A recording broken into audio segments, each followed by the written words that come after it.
Yeah, my mic was muted. That's my fault. I'm tripping. Welcome to TED Talk. I ain't even gonna start. I'm just gonna bring in my guest for the day. First guest I got Mr. Brian.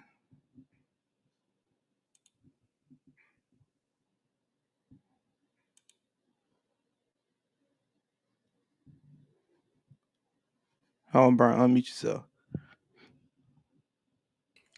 See, it happens, bro. You can't get, can't get mad. Man, I was sitting here just rambling. I was like, oh.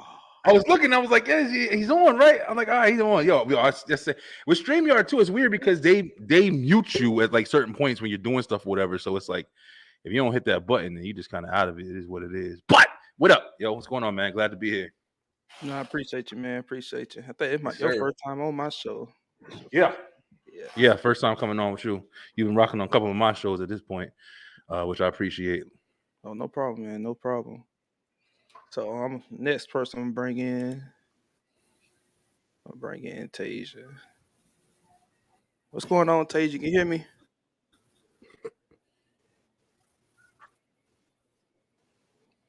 You hear me, Tasia? Yeah, how you doing? Okay. You got a little delay. Maybe I'll catch up in a Tell second. Got you. me. Applause. So first topic we're gonna be talking about today is I'm gonna start off with Ja Morant. So I'm gonna pull up. I don't know if both of y'all know what's going on with Ja Morant.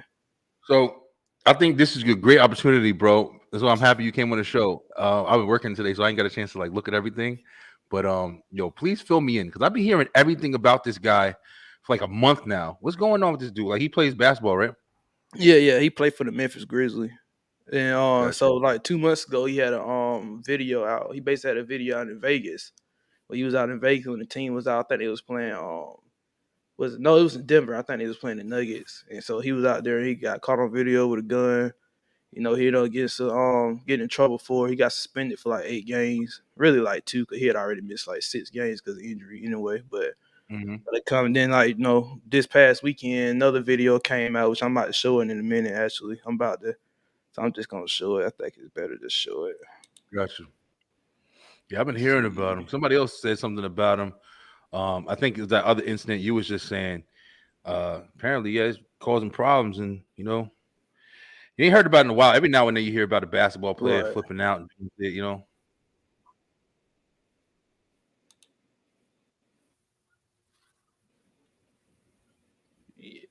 Let's see, can I get it up? There we go. It's a little delay. Let's see, can I play it?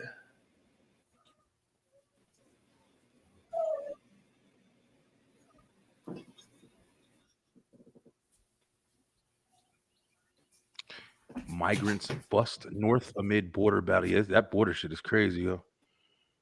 Them dudes lined up like it's unemployment. And they showed that one picture. They was all in the office, just fucking standing there. Acting crazy. Come on now. Uh-uh. It was fine for like a whole hour until right when I started. Bro, that's the life right here. That's how it all go. I see they got the circle.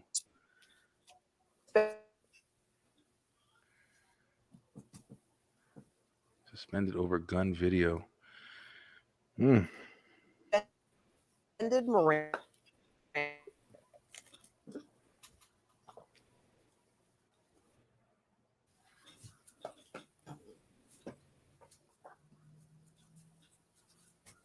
Uh-oh. Yeah, I don't know how much she's at. He's gonna freeze up a little bit, Tyg. There we go. Yeah,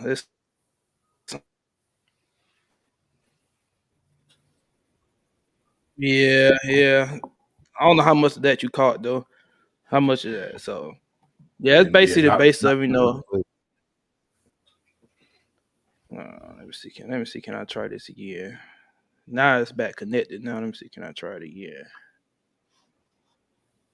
But yeah, basically, the gist of it is, yeah, he got caught with a gun again. Actually, this time he was in the car. You know, they was grinding to a rap song. It was his best friend on Instagram Live. His friend was on live, and his friend didn't think that Ja was gonna pull out the gun while he was on live. That's why he heard him put the phone down real fast. When he looked over, to see Ja with the gun in his hand. So Yeah.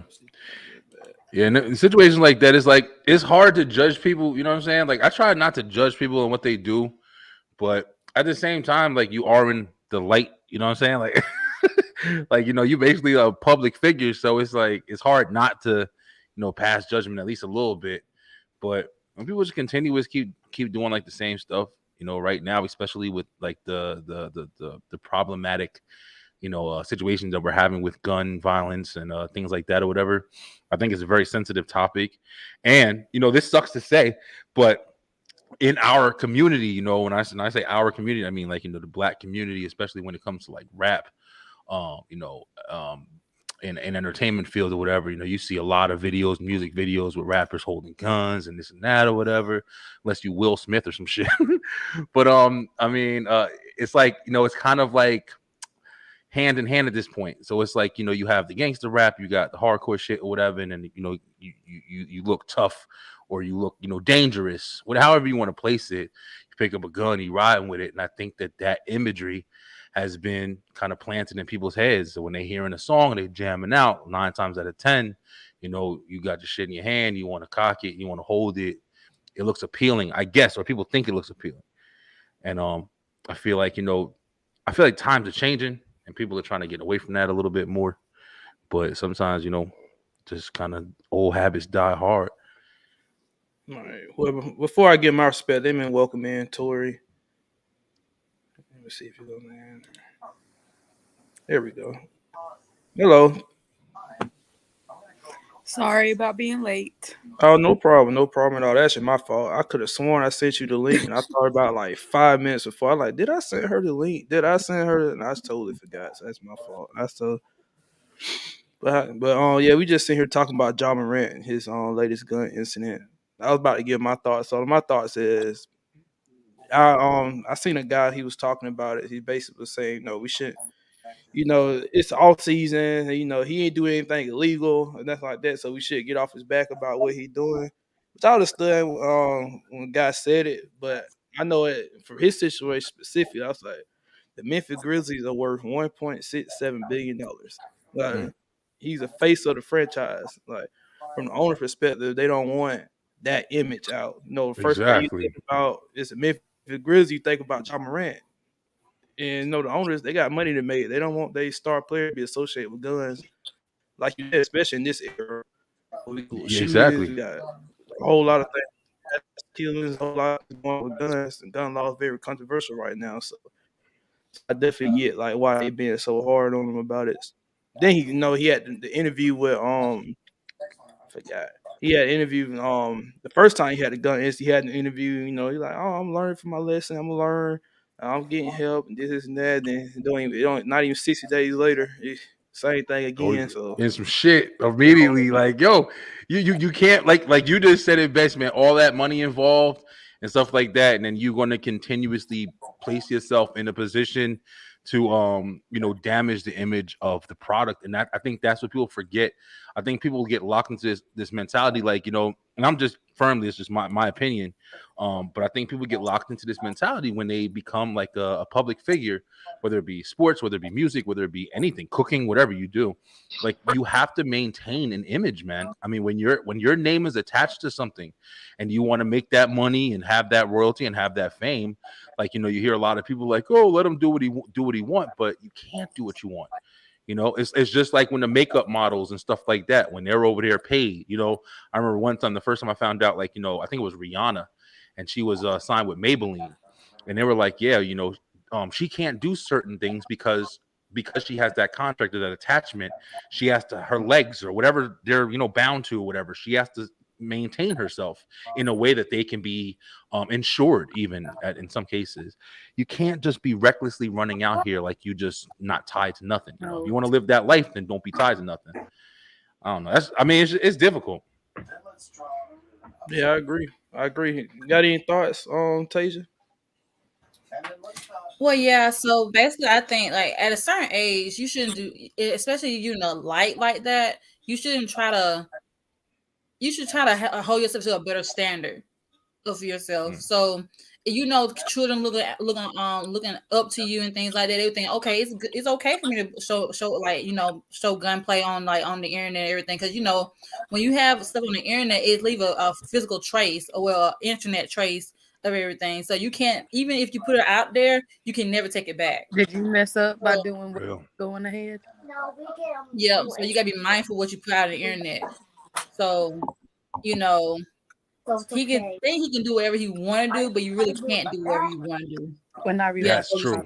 Standard. True. Fair. I just think with the situation, just it don't help our.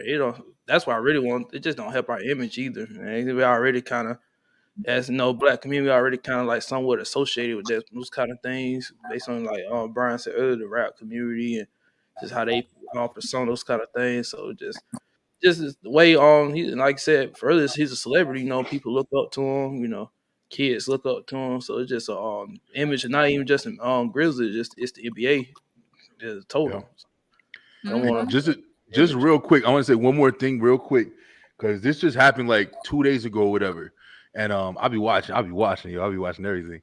But I live on TikTok, right? I think I said this a million times on my show. I live on TikTok. I go to sleep. I'll be on TikTok 4 hours, and I'll sleep for 4 hours and then wake up. I live on TikTok. So, Haley, what's her name? Haley Bailey or whatever. Haley and Chloe Bailey, the sisters. Respect them a lot. A lot of talent there. Beautiful girls. Haley is the new Little Mermaid. That's coming out in a couple weeks or whatever. And Disney movie, she actually is kind of making a statement, because she's coming out as now Ariel is black. People have had problems with it and this and that or whatever, but a lot of drama around it. But she was on a TikTok video that I was watching the other night, where she was trying. It was late. She didn't have no makeup on or nothing, and she was trying like hot dogs from a hot dog place, vegan hot dogs or something like that. And she was just in a bed, like she was in a hotel room, but she had a V-neck T-shirt on. Like I'll be looking, bro. Listen, she looked good. I ain't gonna front. But she had a V-neck T-shirt on, and her shit was out. The girls was out. I mean, she literally had like I don't know how the hell the T-shirt was covering the part that it was covered right before it got to the main part, but that T-shirt was covering it barely. And she was trying to hot dogs, and she was just eating hot dogs and stuff like that or whatever. And I'm watching. I'm like, oh shit, okay. Let me see if I see something or whatever. And I started looking in the comments. I always look at the comments to see what people are saying about like what they're watching. And the first thing they start saying is, hey, be careful, blah, blah, you got this going on. Kids are looking up to you now. And she's a grown woman. She a grown woman. She could do whatever she want, right? You 18 and above, whatever. You got, But the thing is, what you're attached to, especially when it comes to your business or your job or whatever you're doing, you have to present yourself in a way, just like you just said, on the internet, putting yourself out there consistently. You have to present yourself in a way that it matches what you're perpetrating. But you sexualized her though in that situation. You made it more than what it was. She was simply wearing a T-shirt, and you stated that you were looking purposefully. That's on you. That has nothing to do with her. That's on you. Much respect. Now, no problem at all. But you also have to realize that how you carry yourself is still, no matter how I openly admitted it. She is one of the most wholesome people. She don't carry herself like that. You over-sexualized her in that moment. All she was doing was eating a hot dog in a V-neck, and you looking at her titties trying to see if one pop out. Okay, now listen. That's fine. No, now listen. You can have that judgment all you would like. But at the end of the day, even if I didn't openly admit that I was looking at it, and you didn't have that understanding that I presented to you, and you saw that video, and you saw her on the internet. I wouldn't think nothing of it, because I don't think like that. Okay. That's fine. But at the same time, you would have to make an excuse for why you can say it's not sexual to walk out with your cleavage and yourself exposed. Nothing. I think I don't sexualize anybody unless I want to have sex with them. That's the issue. That's a very, very, very strong kind of personality and mentality that you have built for yourself. But realistically, I'm just saying, in reality, if you're looking at somebody who's half naked presenting themselves to a group of people, it's sexualized. Your body is exposed. No, y'all male, female, whatever. You sexualize it's sexual. that person. They're not doing that. You do that. That's based on your. I think what he's trying to say is no. I don't. I'm not misunderstanding him. Don't get me wrong. I'm not misunderstanding. I just think that you are placing your on her by saying, "Well, you got your titties half out." All that girl was doing was posting the video eating a hot dog. You made it sexual by your perceptions of her. Okay. You made it sexual. So let's all right, because you standing strong on your opinion. Let's present it in a different way.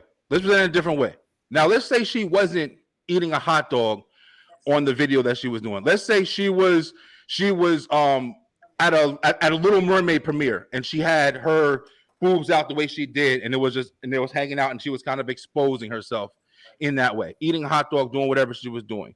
And it was the Little Mermaid's symbol was on the side of it. You're telling me that Disney wouldn't look at that as a representation of a sexualized kind of imagery surrounding their product? Just because I openly said that I was you just said making a representation. This girl was in a regular t-shirt. That's not the same example.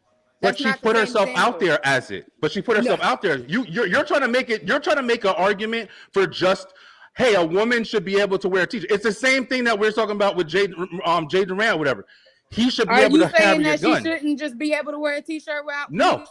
I'm not saying that. This is what I'm saying. I'm saying if she is tied, just like all the people in the comments were saying. That's why I looked to see if my fucking opinion matched what they were saying, because I wanted to see if I was maybe overthinking it. And apparently I wasn't, because it's an easy connection to make in that situation. So if she had her titties out and her tits is out, they fucking out. I didn't do it. She did it. All right. Are they her titties? Yeah, of course they her titties. But at the same time, can you be held to a status or represent yourself as somebody presenting a children's movie at this time period and go and have videos with the titties and shit out, or over sexualized matters, or overexposed matters, whatever you want to call it, however you want to call it. So even if all the comments agree with you, that's just saying society over sexualizes people all the time. This girl was doing a simple activity of eating a hot dog with her titties out, and y'all made it with her titties out by sexualizing her. Okay. Don't leave out with the titties out part though. Suggestive. The girl was eating a hot dog in a V-neck. Now the angle might have been with her titties out. Because V-necks can get deep real quick. If somebody's taking a video of her, if she took a video of herself, she did it. Not recording the video. Of course, there's gonna be different angles. If you can see straight down into the t-shirt, rather than her recording it like this. Listen, you made it sexual. She made it sexual. She did. I didn't do it. I didn't never take the video. I wasn't even there. Okay. I mean, if you say so, if you say I did it, that's cool. I'll take the blame. But I'm just saying, like, I'm not the only person who saw it. Looking at the video in that light, listen.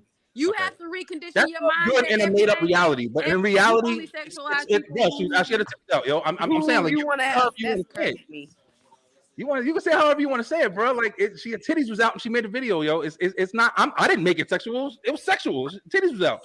No. If she was naked and she was eating it, if she was naked and she was eating a hot dog, would I have made it sexual? Hot dog with a V-neck as sexual though, and I'm gay. Come on. You know damn well if you saw that, you'd be like, damn, look at them titties. Come on, don't play with me.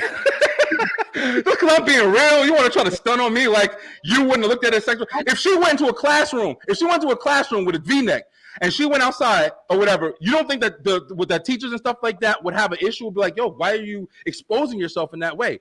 Because it's sexual, bro. Like, that's what it is. Titties is titties. Like, men are attracted to titties. So if you're over showing yourself, then it's fucking going to be men, women, everybody. So titties aren't sexual matters. Of course, they're breastfeeders and child providers and all that stuff. But let's be real. You put some cleavage on, even when you dress up. Don't try to act like something's not what it is just to prove a point. It is sexual, yo. Come on, brother. I don't think you should view it as sexual. Like, women dress that way or show their cleavage out for like self-esteem. They want to show their body off, not for men, just for themselves. I didn't say it was for men. I didn't say it was for men. Yeah, I didn't say any of that. I just said it was sexual. I know, but I'm just but sexual. I mean, it could be for women or men. But going back, Ja Morant thing is totally different from the Haley showing her cleavage out. That's totally different. Guns are dangerous. Guns can kill people. Her cleavage are not. I'm talking about the representation. Of course, titties ain't gonna kill you. I mean, hopefully, if you say it. Representation of what? She wasn't representing the brand. She's representing the Little Mermaid right now. But she represents Disney. That's the thing. If it was like she represented a beer company, something like that, adult wise, I probably wouldn't have an issue with it like that. It's just I never would have said anything. Here acting like the girl was at a strip club going down. It don't matter though. It don't matter though. In reality, she's represented by Disney right now. She's the Little Mermaid right now. I'm not saying she did anything wrong. I could understand your analogy if she was actually doing something that was worth mentioning. The girl was eating a hot dog in a V-neck. Okay. All right. That is not the same thing. I wish if this is my show, I wish I had that fucking video. I was like, yo, listen, the titties was out, yo, all day, every day, and I'm looking at it like, damn, titties is out. She watching videos. I'm like, yo, girl should be safe because I know she got that Disney movie coming out, and people going to see this, and it's a sexualized kind of image right here. And I feel what y'all saying, but I'm just saying, I'm pretty sure if you put that video on in a room full of 100 fucking people, men, women, frogs, whatever you want to call it, they gonna be able to. If you took a poll at the end, was this sexual? And motherfuckers, everybody gonna check that yes box, bro. You might want to say society, whatever, but if that is what it is what it is. You can't try to formulate it in your own opinionated mentality and then try to press it against the world. That's what you're doing. It's not. Mine is a shared thing. The majority feel that way doesn't make it right. I didn't say it was right or wrong. Everybody does is sexual. I didn't say it was right or wrong. You adding stuff to what I'm saying. I never said it was right or wrong. I never said it was bad. I'm just saying what it was. It was sexual. She's according to you. According to you, that is your perception of it. According to me, definitely according to me. I'm not speaking for the planet. Your perception is not reality. It was sexual. I mean, her act it is reality. That's my perception, but I'm saying her act overall wasn't that bad. Like, of course, we've seen a lot worse, but it's just that I think it wouldn't be that bad if it wasn't for who she was working for. Like, it's Disney. It's associated with kids and stuff like that. So I get it. But I get where you come from too, Torque. You like, man, it's a lot worse. She seemed like she did something like we act like she was on the pole in some lingerie, and we talking about she's representing Disney. Like she wasn't doing that. The girl was. It don't matter, yo. The hot dog. It don't matter though. If you paying somebody $1 million, if you paying somebody, let's say you personally paying somebody $1 million to uphold the image or to uphold something or whatever, you paying them all of this money to play this part or be this role, however you want to face it, however you want to see it. There's responsibilities that you have to understand is going to come with that situation. And if you can sit there and formulate every like way that a person can possibly see something. Hey, don't be overexposed when you're on the internet. Hey, don't wave guns around when you're on the fucking. Hey, or even in personal life, like just try your best to maintain the most presentable experience that you can. You have to take responsibility in what you're doing. I get what you're saying. That's her body. It's a woman's body. Nobody's disputing that.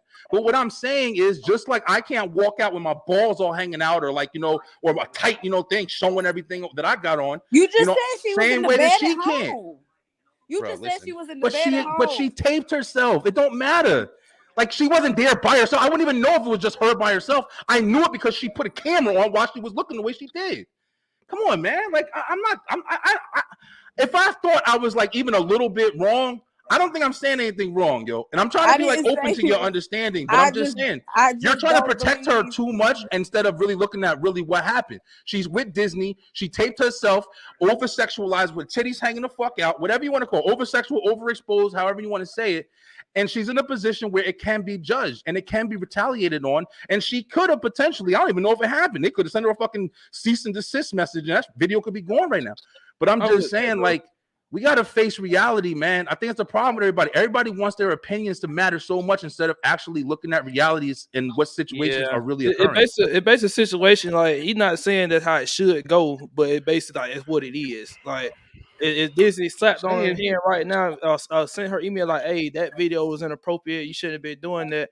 I think that's like, dang, bro. All she was doing is wearing a V-neck or a T-shirt. It wasn't even that serious. A hot dog. But the reality is, we live in such a and see, centralized that's world the that issue things though. happen like that. The reason why it would be an issue is because people over sexualizing her in a V-neck eating a hot dog.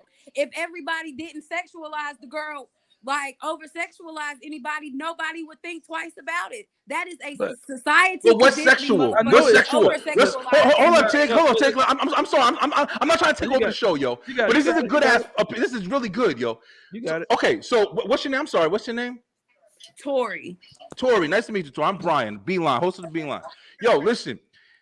What's sexual to you, yo? What's sexual to you? Let's find that What's shit out. What's sexual to me? Sex. Yeah, for your opinion. So sex is nothing is sexy to me unless I don't sexualize anything that I don't want to have sex with. I don't sexualize that is so hard to anybody. understand. That's so hard to understand, yo. I don't use the term sex or any or any variation of the word sexy, sex. I don't use that unless I'm talking to somebody I want to have sex with. But how do you figure out if somebody that you want to have sex with if you never can determine anything before that process? That's very distinct. What I mean is this is what I mean. When you see somebody, okay, well, let me just tell you mine. I guess maybe that'll help you see if maybe you can relate. When I see somebody, there's a difference. Sometimes I can see somebody, I'm like, oh, I'm just walking by and it's just whatever. Maybe I'm not paying attention to them. Maybe it's whatever. Maybe I can see somebody, I'm like, wow, they're really attractive. Whether it be the face, whether it be the clothes that they're wearing, whether it be the way they're put together, whatever the case may be, the way they're walking, the way their attitude is, whatever, the way they're smiling, whatever. Then I can see somebody where got a tight shirt on, tight booty pants, nice big hips, thick interior, nice curves, beautiful smile, sexy appeal, attitude, whatever you want to call. That's what I call sexy or sexual. In that matter, that's how I place it together. It could be an attitude, it could be a look, it could be it could be somebody that I'm not attracted to. It could be somebody who's. This is my opinion. That's what I'm saying. Maybe you can relate some of the ways that I'm looking at it, just so you can kind of have a matching point. But what I'm saying is, it can be a lot of different things. I can not even be physically attracted, but I can still find somebody. I'm not attracted to her at all. Damn, she's very sexy. She's sexy. How she walks, how she talks, but whatever. This is what I was trying to say. Your perception is your reality. That doesn't make it everybody's reality. To a degree. Not personally mine, but to a degree. You have to change your mindset about over sexualizing shit that don't need to be sexualized. That's you. But what's sexual though?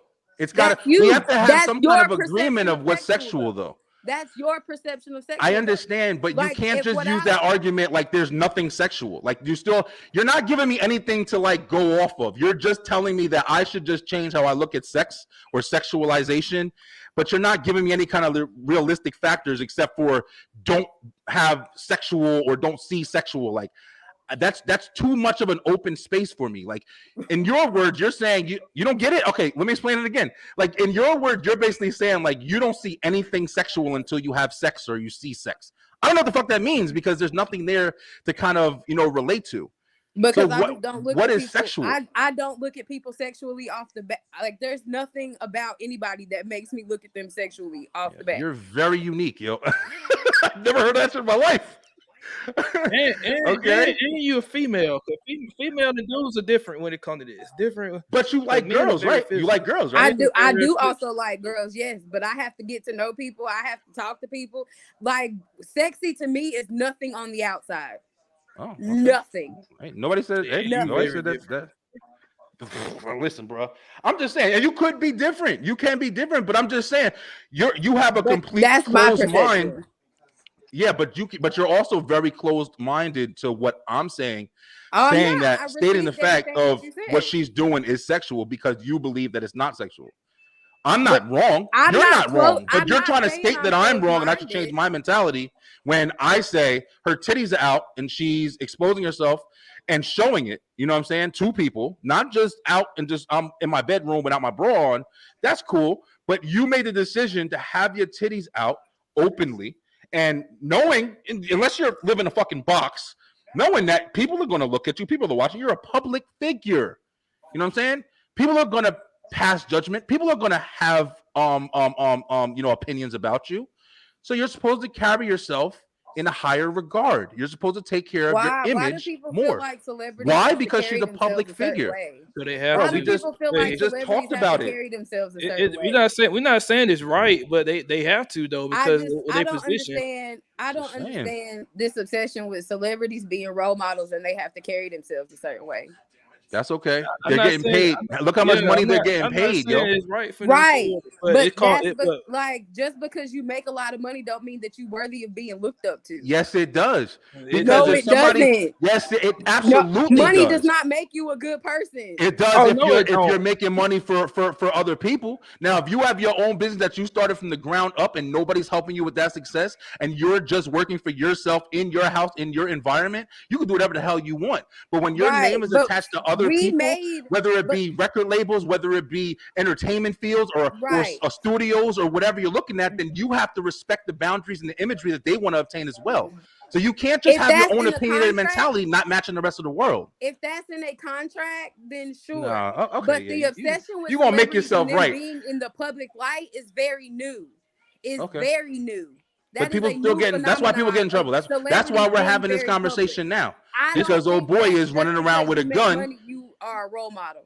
And if you Okay. think that celebrities are role models to kids, that's my They definitely are. They definitely are. There's They no way to shouldn't present be. it otherwise. I know they shouldn't be, but Yeah. that They kids should not tend to be. look at them. Yeah, they Because definitely people are. are Though. people, and just Children because do you look up make to money don't make to you a good celebrities. person. Yeah, whether it be basketball players, kids, there's kids missing parents, there's Yeah. kids missing predominant role models. Nobody's saying that it should be. We're saying what it is. That's the point. It's what We it can't is. live in a world of that shouldn't be and then try to act like that's reality. No, what No, but shouldn't I be can is change my opinionated world to make matters. sure that my kid don't look at celebrities as role models. As I much as you make can. that change and As so much that, as you can. like, I can make that around me. I can make that Yeah. in my world. I can Yeah. do that. You can live off the grid. Yeah. You can completely Most definitely. close your eyes to a lot of shit.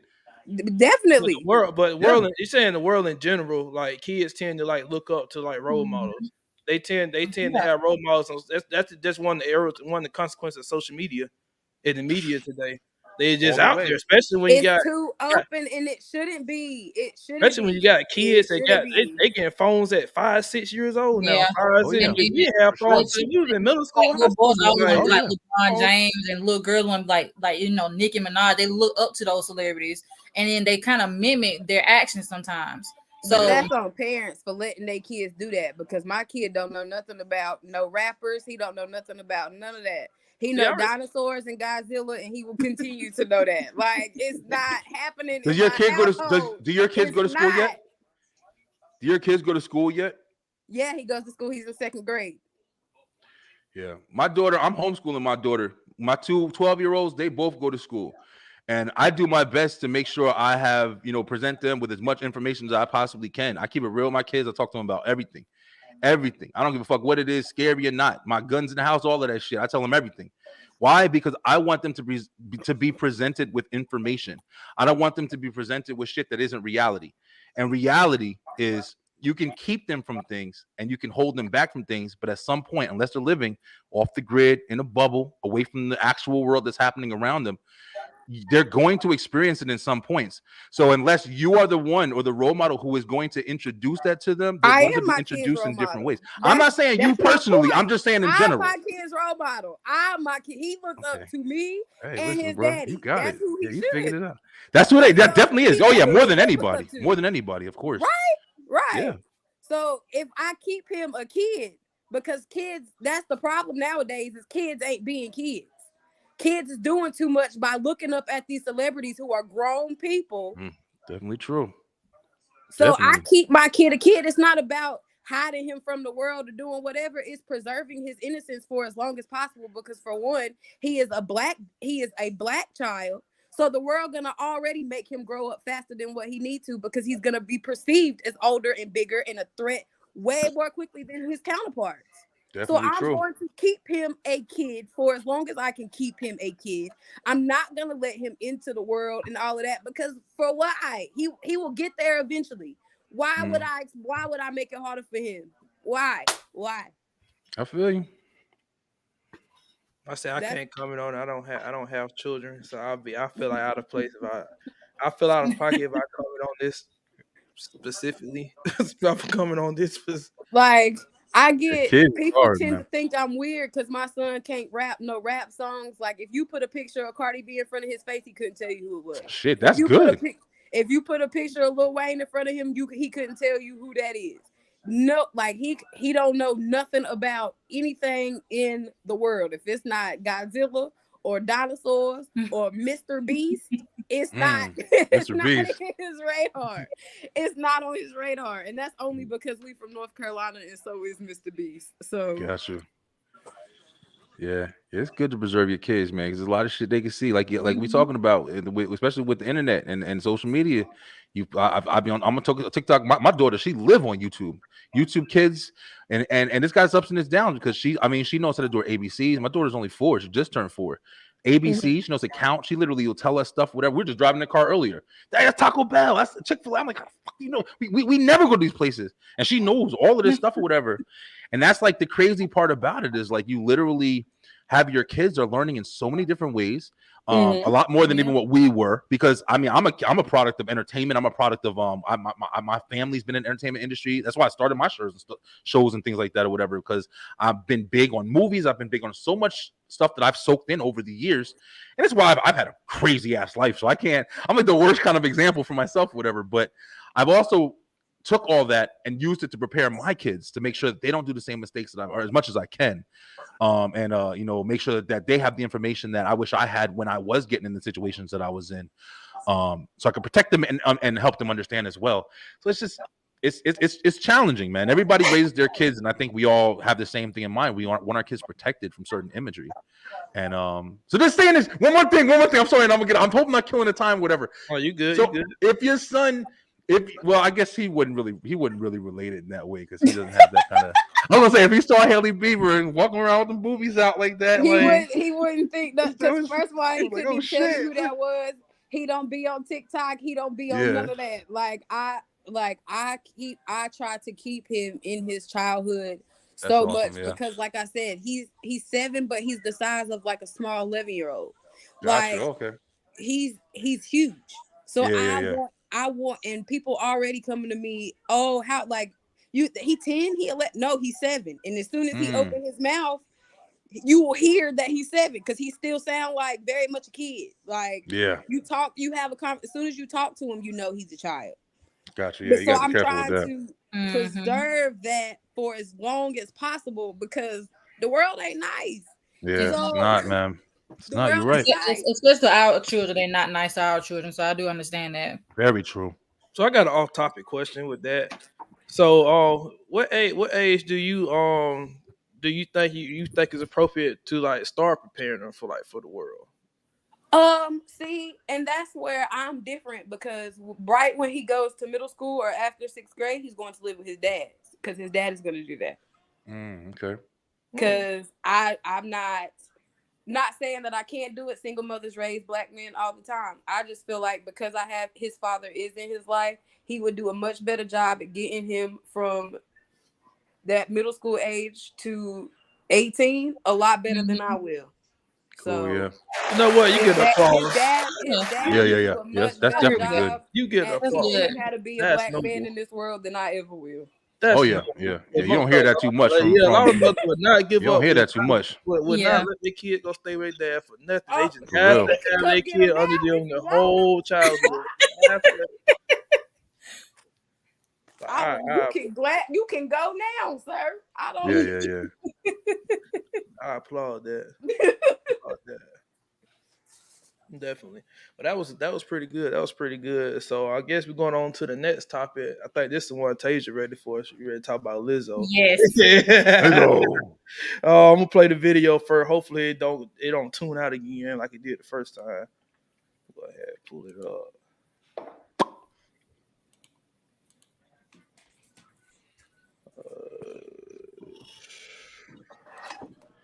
People think I'm nasty because I drink seltzer water, yo, but I love it, yo. It's great. Crisp. No calories. That was too long. What was? How am I supposed to do the drawing now? What you mean? I'm supposed to do the drawing. No, you about to I'm getting your stuff ready. We're gonna do it tomorrow. Look, tomorrow we're gonna bake cupcakes and everything. Mommy's gonna have the whole house clean and we're gonna bake cupcakes and do drawings and bake cookies. I promise. Look, here, Pinky promise. Look, you gotta kiss it like this.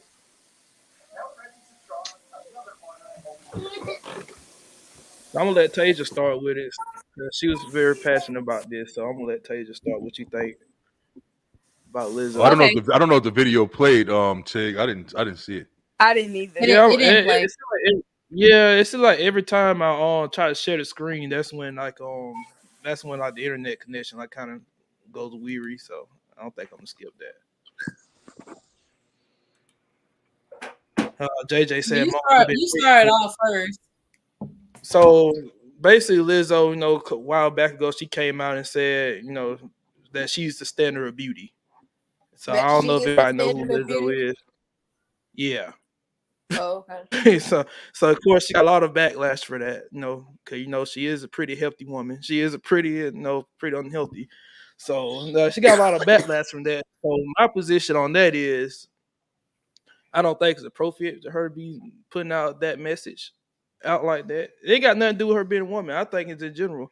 And I'm passionate about saying this because I'm a big guy myself. So it sounds good coming out of me because much as I'm talking about her, I'm talking about myself too. Oh, yeah. I don't think it's good to push out an agenda as being unhealthy. That push out, especially going back again.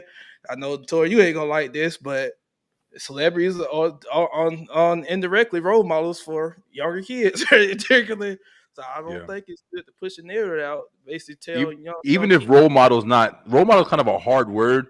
That's why it's easier to say public figure because you can literally, you don't got to be a role model, but you're somebody who is in the public and you're being seen by a lot of people.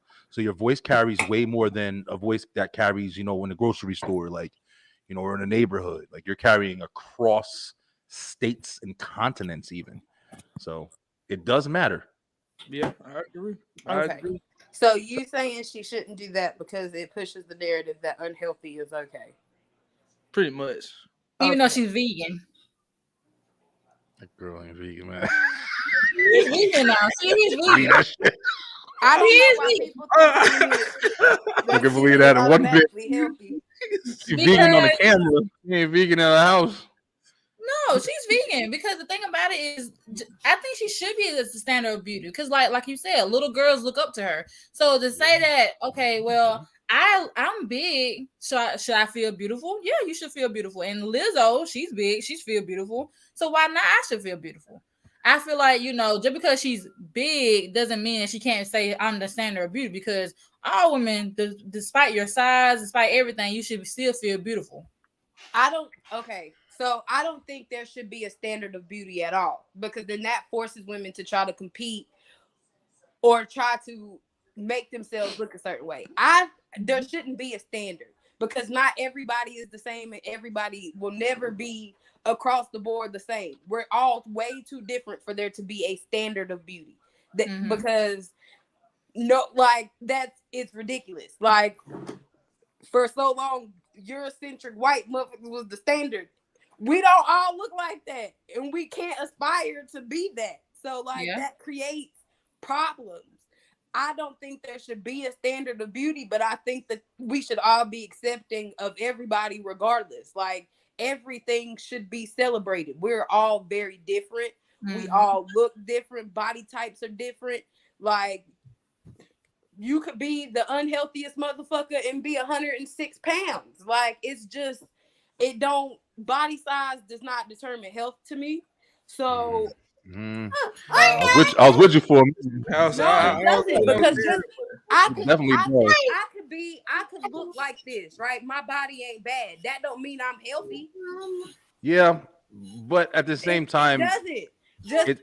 It doesn't. But that's genetics more than anything. It's genetics for real more than anything. But at the same time, realistically, I'm sorry, I'm not trying to cut you off, but just because you kind of opened it up there for interjection, I was only saying something. Yeah, but at the same time, a smaller, even just a smaller person, maybe not even fit, you definitely can have health issues and stuff like that. But take it from somebody who is definitely overweight, and I've been overweight, I've been fit, he's a box, he's a mad shit. But knowing the complications that I have now, facing what I used to have when I was smaller and working out a lot more and more active, weight, no matter how you put it, it puts on your arteries, it puts on your body, it puts on your heart. It's definitely unhealthy to be on the heavier side, no matter what. There's no way to look at it. You're definitely more unhealthy, even if you're 140 pounds and you're at your perfect BMI and you have 6% body fat. Even if you have AIDS or whatever, you might be unhealthy. You might eat nothing but junk and crap all the time, whatever. But at the same time, if you didn't have those ailments, you would be naturally just whatever, healthier than you would be somebody at 200 pounds overweight, 54 BMX. You know what I'm saying? Like, the weight definitely matters. It's definitely a point, and also something that you can make changes and adjustments to deal with. It's not impossible. You know what I mean? Like, so yeah, it definitely matters. Yeah, like imagine taking two people with the exact same sickness, but one weighs 140, the other weighs 300, and see what's the difference between the two, or how they deal with that health problem. Well, that's also because people who are overweight, doctors, there's shame in that in the medical community with people who are overweight. They don't take people who are overweight as seriously because everything is chalked up to you being overweight. There have been a whole bunch of cases where there have been overweight people who are all died or almost died because doctors didn't do their due diligence and just chalked it up to them being overweight. That's because a lot of factors come from you being overweight, yo. I'm trying to tell you, yo. There's something I know about hard. Like, I mean, you could be a doctor. You could be a doctor, and you go to the doctor and say, "Hey, I have high blood pressure. I mean, I have this. Hey, I have numbness in my feet. Hey, I have my teeth or something like that." A lot of things are going to be looked at because of the fact you're overweight. Once again, it's one of the things you can't ask people to exclude something that's obvious, man. Like, right, but that, you know what I mean? But your weight isn't always the only contributing factor. No, but it's the main one, though. Yeah, if it is, I don't know. Like, maybe because I talk to a lot of people and I've seen that's like saying like with Black women not being taken seriously at the doctors because doctors have been programmed to think that we have a higher pain tolerance and we can take a lot more shit, so they don't take our pain as seriously. Damn, I never heard of that. That's me either. Yeah, that's true. that happens. I learned in my psych class about that. That sounds like some racist shit. It I'm saying it is. It literally is. There have been studies done about doctors actually, like, they used to study about that back in like the 60s or 70s. They used to say that, when a Black woman come in the office and she's talking about pain, she's not really that. It's not. She don't really hurt that much. She just just complaining. Like you can Google prejudice with doctors against Black women, and you can Google prejudice with doctors against fat people or people who are bigger. Like, oh yeah. I can imagine it happens. So I think that just looking at one thing all the time is horrible. But back to Lizzo, I don't think that anybody should say they're the standard of beauty because that creates division and people trying to live up to impossible standards. So I think the message should be, why don't we just accept everybody? Like, beauty is in the eye of the beholder. I get that. I get that. I never thought about it like that. I get that. I've actually had a whole debate on Lizzo on one of my lives. Yeah, we talked about this girl for quite some time, but a lot of it went back to the public figure and stuff like that. It wasn't this exact video. I didn't see the video, but it was along the same lines of she's very confident and and just my opinion, a lot of times I think it's easier for people to maintain a confidence and kind of a reasoning with themselves and with people in general, because it makes them feel better. Listen, especially when it comes to shit that's hard. It's hard to lose weight. It's hard to be disciplined. It's hard to stop eating cake and candy and shit like that or whatever. So what's easier, living in your world of understanding and assessment and saying, hey, I need to maybe exercise more, I need to maybe stop doing some of the things I'm doing, or try to make the whole world conform into your kind of mentality of, hey, if everybody just likes me for what I am, I won't feel so bad about doing the things that I want to do.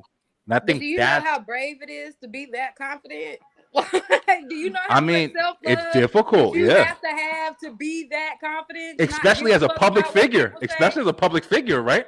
That is not weak at all. The easier thing would to be to exercise and get skinny, honestly, than to make people love you as a big girl, as a big black girl. Yeah, but still, like, you know, what I'm pointing out, I don't even know if this is what she's doing. I'm just saying, to me, in my opinion, it's fine. I feel like she's trying, just like a lot of people are trying right now. There's a lot of agendas going on right now that's trying to have you perceive in different ways, you know. But I feel like the thing with Lizzo is she's trying to make you kind of accept the way she is. And even if she wants to be, hey, I want to be whatever you want to be. That's cool. You can do whatever you please. But we can't be unrealistic and say, you know, you want to be the beauty standard. Hey, that's to me, the beauty standard thing, that's nothing. Yeah, you beautiful. Is she beautiful? Yeah, everybody's beautiful in their own way, you know, whatever. Like, who's the judge? But, you know, are you beautiful to me? I mean, yeah, not really. Like, you're not my type. I'm not feeling you or whatever. I mean, that's just me, though. But I'm just saying, like, you can have your own mentality. You can have your own ideology. You can, you know, make whatever works for you is cool. But like we're saying, when it comes to public figures, when you say something, your words hold a lot more weight than somebody who's just saying something in a room. So you are taking a different stance. The reason why we're talking about it now, literally on the show, she said something and we're like, what? How can you say that or whatever? So it's like we're trying to like understand her mentality of how she can think that she's the beauty standard when we're like, well, how are you the beauty standard when you're obesely overweight? You know what I'm saying? And why is that not the beauty standard? Well, then that's what Tyg was talking about. Health is a big thing. You don't want everybody to think that being, you know, fat and overweight and eating what you want or doing what you want or just being overweight because of thyroid, whatever the fucking case may be. Like, that's the way that you should be. That's the reason why you have a standard, right? Because that's something that you want to look up to or look forward to. So a standard should be somebody who is healthy, able to, you know, healthy. I guess that's like the best way to depict it. Are people still going to be fat? Yeah, they're still going to be fat. But are they going to live in the world of, I'm supposed to be fat because that's the beauty standard? That's unrealistic to me. I feel like the beauty standard would be more of, hey, I have a nice body. Whether that be I just have the ability to fit my clothes properly, do this, whatever. I don't have to shop at the fat guy store anymore. You know, whatever the case may be. My arteries aren't clogged. I'm not stumbling up the stairs and out of breath and sweating. Whatever the case may be, I'm comfortable and I'm healthy for my, you know, for my image. I think that's a standard that people should be living up to. So I do agree with Tori on that one. Yeah, I just want, you know, it's just like I said, just being a public figure, just pushing out that agenda. I'm all for you, like being confident. You know, it's a freedom, it's a choice. Everybody had a choice to be what they want to be. If you want to be bigger, you can be big. You want to be smaller, you can be smaller. It's just in her position, just pushing out that narrative, just that it's okay. It's just not healthy. Honestly, this is like a bigger thing when it comes to our society today. Like we kind of been way more acceptive of a lot of things that we shouldn't be accepted of. A lot of that's a problem. Like, we need, like, it's the reason why people back in the day used to get like shamed for being overweight and stuff, but you know, it's just not healthy. It's just not healthy. It doesn't take a lot of effort to keep your weight down. That's the one thing like most people can't control is weight. Can't control. Now you got other things like thyroids and other health issues. But that's the minority. I'm talking about majority people. Let's be honest. See, you being real right now. Most people just eating too damn much, gluttony, and you know, it's very true, yo. Not working out the way we're supposed to. Let's just keep it real. Let's be honest. It is some genetics involved, but I'm saying even if it's some genetics involved, let's say a person who came from a fat family, and maybe they're really predisposed to, you know, gaining weight easily or whatever. But let's say that person also said, you know what, I'm going to change this narrative in my generational curse. And I'm going to sit there and work out more. I'm going to change my diet. I'm going to do this. I'm going to do that. I'm going to be completely disciplined. I'm going to do this in so many ways. Do you think that person's still going to say fat just because it's their genetics? No, it's because they're going to fucking change their life. They're going to change the pattern of their history. So we can't always fall back, just like you just said. It was a perfect example. Like you can't always fall back on the minority. The majority of motherfuckers, But the majority I don't of even America know. is overweight and unhealthy. Like Exactly, that's what we're saying. That's what we saying. Like That's what the are you problem. saying? The problem is Too we got much. to come to accept it. We always got Like, opinions and reasons why we can do the this shit. minority is Be people who are listening. healthy and small. Like the majority of America is overweight. Like let's not pretend. Like It's a problem. That's the Yeah, standard it's a fucking now. problem. Hey, No, because you're doing something wrong doesn't make it a standard. But it's not the majority of honestly. No, the statistically, it's majority really of more. America is overweight. Like that's real. That's real. Yeah, Our but that's a food, problem. the preservatives, It's a problem. everything Still else a is- problem, though. Like No. even our healthy food is unhealthy. So But that's like that's we're the not thing about to talk sit about, here though. and pretend like everybody's just a size 2 and goes to the gym. Oh, like no, that no. is not Yeah, realistic. nobody's saying that. Like, Nobody's but, saying that. Like the average woman size in America is a size 12. That's not big, but that's not small neither. Like But All see, right, I want to jump in on topic. Yeah, go ahead. It's AJ the angry black What's up, man. bro? What's going on, y'all? All right, I saw Lizzo's name, so I had to jump on it. I didn't even realize that's what we talking about. But okay, you know who's sorry, the y'all. I'm lady getting next to myself me? ready for his bath right now. So I'm on, but I'm also like momming right now. No, you cool. fine. But like, look, this is one thing I got to say about this.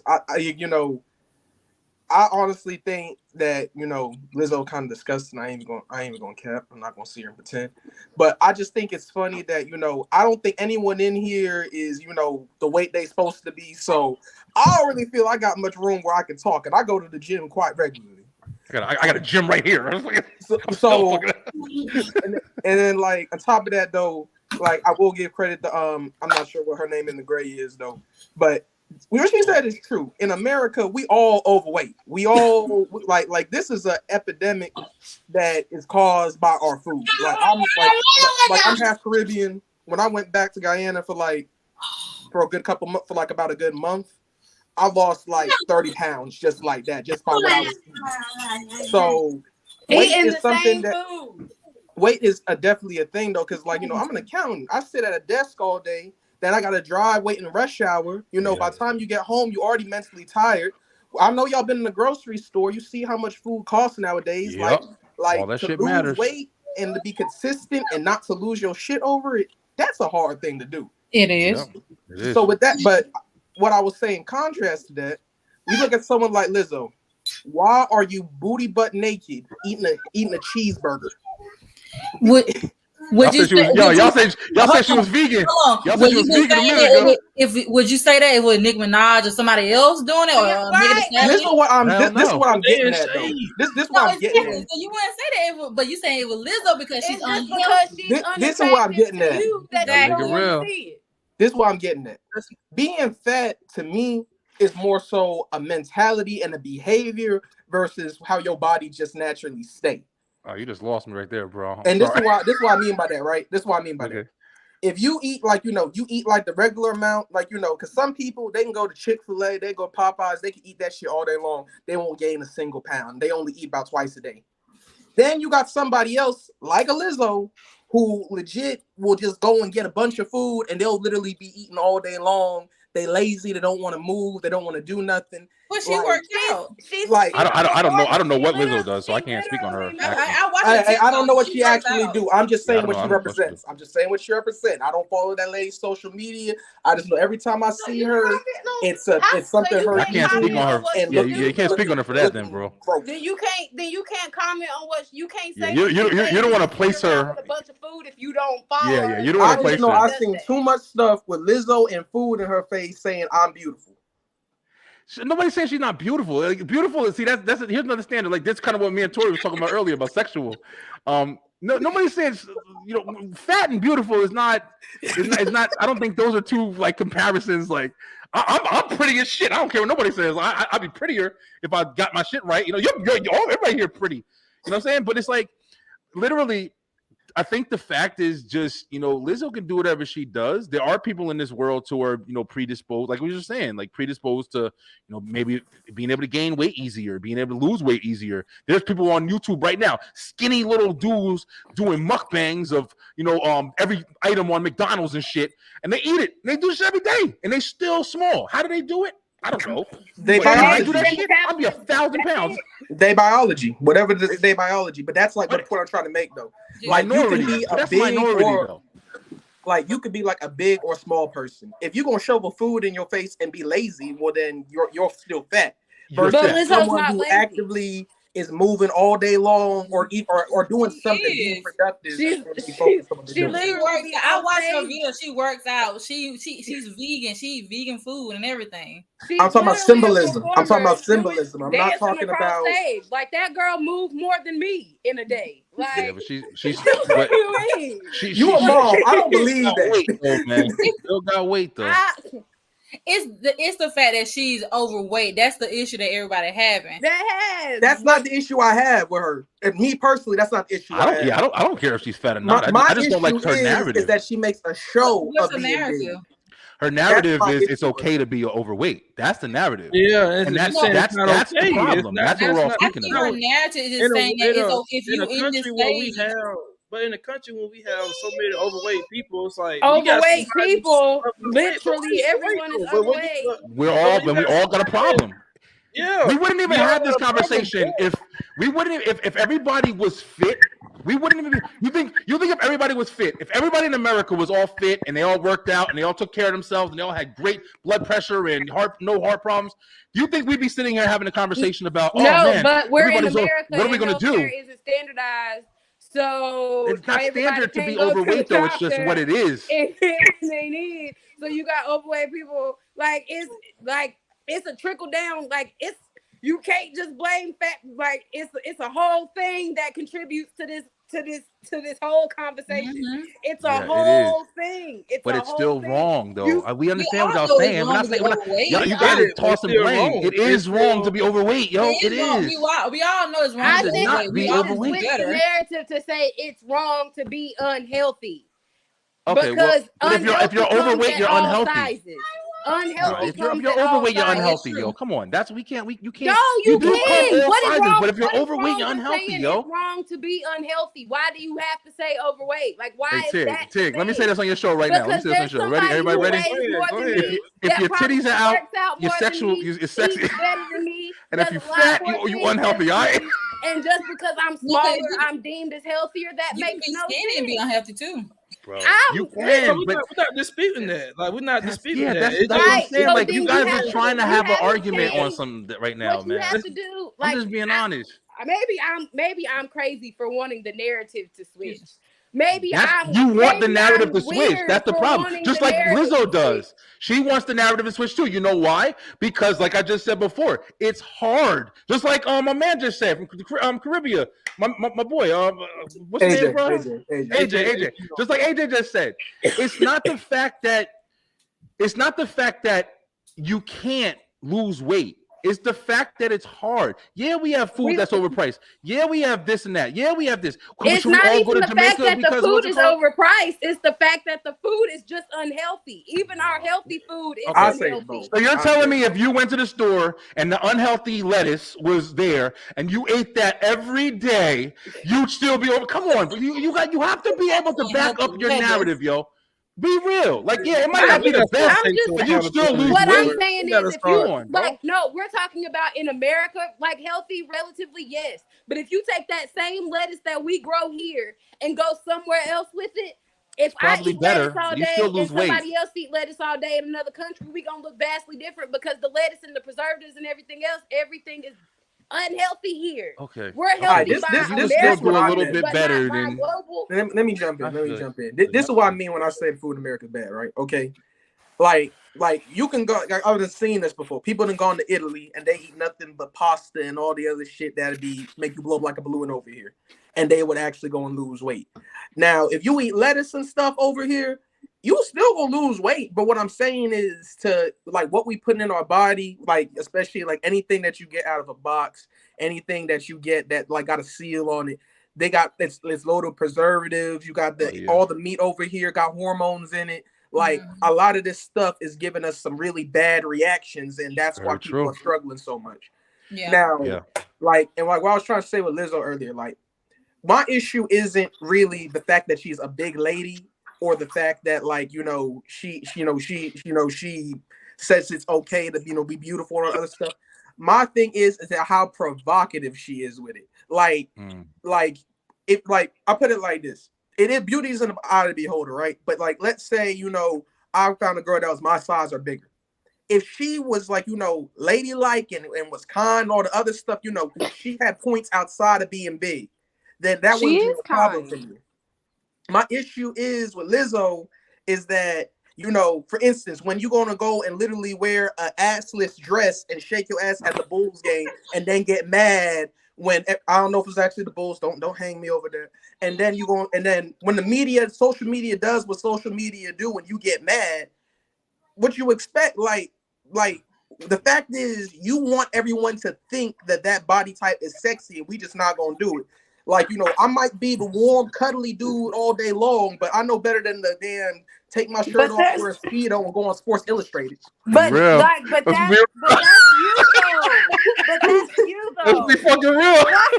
But no, it's not me. That's majority, bro. That's majority. That's majority. That's majority of people, bro. That's majority of men. Come on, come on, be real, yo. You're very left. We're not about to sit here and act like people don't like BB. Like people, nobody's saying that. You keep making the comparison. You keep making a comparison of nobody. Nah, but in your case, let's just be real. If we were talking seriously, 1,000 people would compare to like 1 million people. That's kind of like what we're saying. We're not saying nobody. If you said, oh, we have two options for you. You're gonna go. Listen. We got two options for you. Let's put it in cars. Cars is always the easiest kind of relate to. I'm gonna give you this beautiful 2023 freaking whatever nice Benz thing, whatever. It looks beautiful. It's got all up to date. It's beautiful. It's clean. It's shiny. And then I'm gonna give you some old ass thing or whatever where it's just not the same. It don't look the same. It's kind of whatever. Which one you gonna choose, yo? Be honest, yo. Maybe there's 7 people who will pick the old shit. I'm choosing the Toyota because I got a Benz and that motherfucker is expensive and I hate it. Yo, she gonna find a way to be right. I don't care. I hate my day. I would gladly tell you. I would gladly trade my Benz for a Honda right now. Shit, I would so gladly trade it.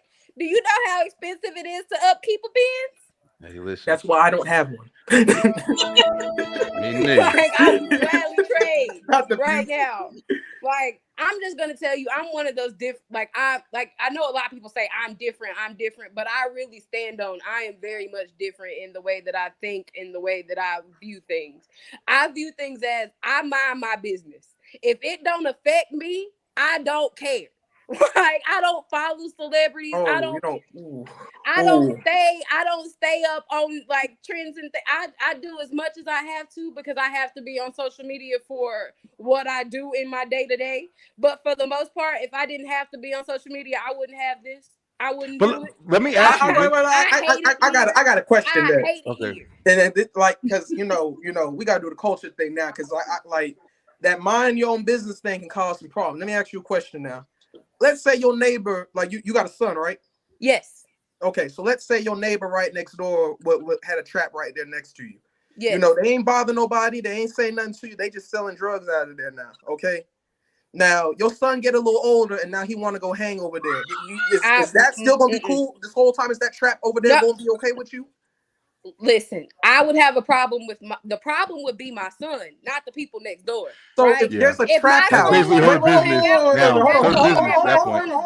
not anything to do with them. So I have to fix in home. It's why my son thinks that it's okay. It's a trap house. Someone could be shot. Junkies coming in and out of there. You telling me you would be cool with that next to you when you got a child? Huh? a trap house with junkies coming in and out, possible shootings, Yeah, they crime can going on. shit You up, cool with that? As long that ain't your business. You cool Well, with that see, being the right next to you. definition of the way people do things now is so differently because like in the olden days, motherfuckers like that used to take care of the community. They don't do that shit. Oh, no. You're making We not Let me finish my we not statement. gonna do literally that. making things We're worse not for gonna you do right that. now. Like Tristan, go you get changed the whole planet just to Let me make finish your my opinion work right statement. now. Let me finish my statement. Before stuff like drug dealers and like that would take care of the community. They would give back, do what they were supposed to do, and that's why people can't To a thrive. degree. Let me ask you a question. Let me ask you a question. What you talking about? What you talking about? Hold on. Nearly. No, hold on. I got a question. I'm gonna let you finish. To my I door, gotta ask I you a question. can't mind my business if it's bringing problems to my door. Now it's my business. If So, you don't bring I agree with problems that. to my door, it's not my business. Yeah. So Ronald Reagan era, when the drug dealers was popping, like you say, and they do the annual turkey giveaway, they do the Christmas thing, but they making sure that. Now? But hold on. I'm Definitely still doing that. Hey, let me have my time now. Giving away turkeys. They not. Let me have my time and let you finish Definitely now. doing that. So them same people that was selling drugs not only to the fathers but the kids, putting the black people on crack and all the other stuff. As long as they giving away a turkey and giving back to the community, that was fine. That was cool. They the ones poisoning their community, but since they give away a turkey, that made it okay. They was real men. No. What I'm saying is I mind my business as long as problems don't come to my door. If it don't affect me, I don't got nothing. Okay. I don't have. It don't bother me. If it does not affect me, it does not bother me.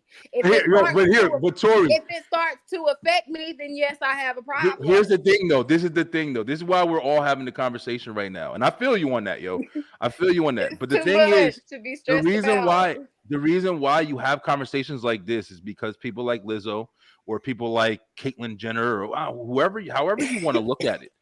People are starting to change the actual narrative when it comes to especially our younger generation. Our kids, our children that we're raising right now are going to school and they're getting introduced to these things by the narrative that is being publicly portrayed in America. Because we're not anywhere else. We're in America right now. So whether it be being fat is healthy, whether it be being having your titties out ain't sexual, whatever you want to call it. This what's being taught to the next generation that's coming up, and what's going to happen is our old asses are going to. Parents ain't teaching their kids though. Nah, like listen, Tori, you just told us that you don't teach your kids this shit right now. But listen, that's not the. But you listen first. Hold on, real quick. If you don't take the time to understand what's really happening, not just the way your mentality is formed or how you want it to form, then you're. Shit is always going to be brought to your door one way or another, even if it's not the trap house next door. It may be brought to your child going to school and I'm just saying in general, and learning something that maybe you wouldn't want them to learn, but you don't understand it. And he's learning that way by other people, how they want it taught. Instead of by the way that his mom is going to express it to him and show it to him and expose it to him. So by the time somebody else is trying to teach him, he's able to say, wait a minute, my mommy, the people who teach me, who I know are good for me, taught me that that's wrong, no matter what other people are saying. Correct. And that's in so many different ways. So when we are talking about things like this, and I respect you for having your own mentality. You've been on a different, wavelength, all of this shit. Because in reality, I stay in my bubble. Like I'm peace is in my bubble. Like as soon as I start focusing on everything else, that's when chaos and negativity ensues. So as long as if I protect me and what I consume, you know what I'm saying? I can't be influenced by outside things. But listen, your bubble is still a part of the environment, bro. Yeah. So unless your bubble is on the planet, you still got to pay attention to actual shit that's actually happening. No, yeah. And you don't have to share opinions. I'm not saying I don't. Like I said, if it affects me, I pay attention. If it does not affect me, I don't give a damn. What if it don't affect you today, but it will in the next 5-10 years? That's what I'm kind of getting at. Like that. I have a very good way to discern if things affect me or not. What affects me is the economy and the way that things are going in that, the climate and the earth that we live on. Like, you know what I'm saying? Like things that like that. If we talking about like the media, I don't give a damn about that. The media don't. is One a of the very important thing, One of though. the I biggest don't. forms of I don't. manipulation. But because the and- media yeah. is false, like I don't believe anything that anybody tells me. I don't. Listen, I'm almost with you there. I'm not gonna I lie. don't. Especially recently. I do my research. Y'all and I seen the come to- alien shit that's been going? Listen, bro, we in a fucking I other come world to right my now. own yo. conclusions. We in I another don't- world right like, now. That's what, like, so when I say like the media or whatever, it's what's being presented to us. Portrayed, Because yep. people can tell us anything. People can get on, like, we sat here and believed this whole time that Jamie Foxx was on his deathbed because motherfuckers Yeah, were saying see? that. Wasn't that crazy? Wasn't that Bro, fucking crazy, yo? Like, Bro, do Wasn't you that see crazy? what I'm saying? Like, Daughter that's was why like, nigga, you don't know us. I don't give life to none of that. Like, I don't pay it no mind because like people That doesn't make everything wrong, though. Like, You can't go too 'cause far, people you can know, get on because people get on the internet and say anything and people run with it. Like, it's ridiculous. discernment So is. if You said I- it best. Discernment is the biggest. You gotta.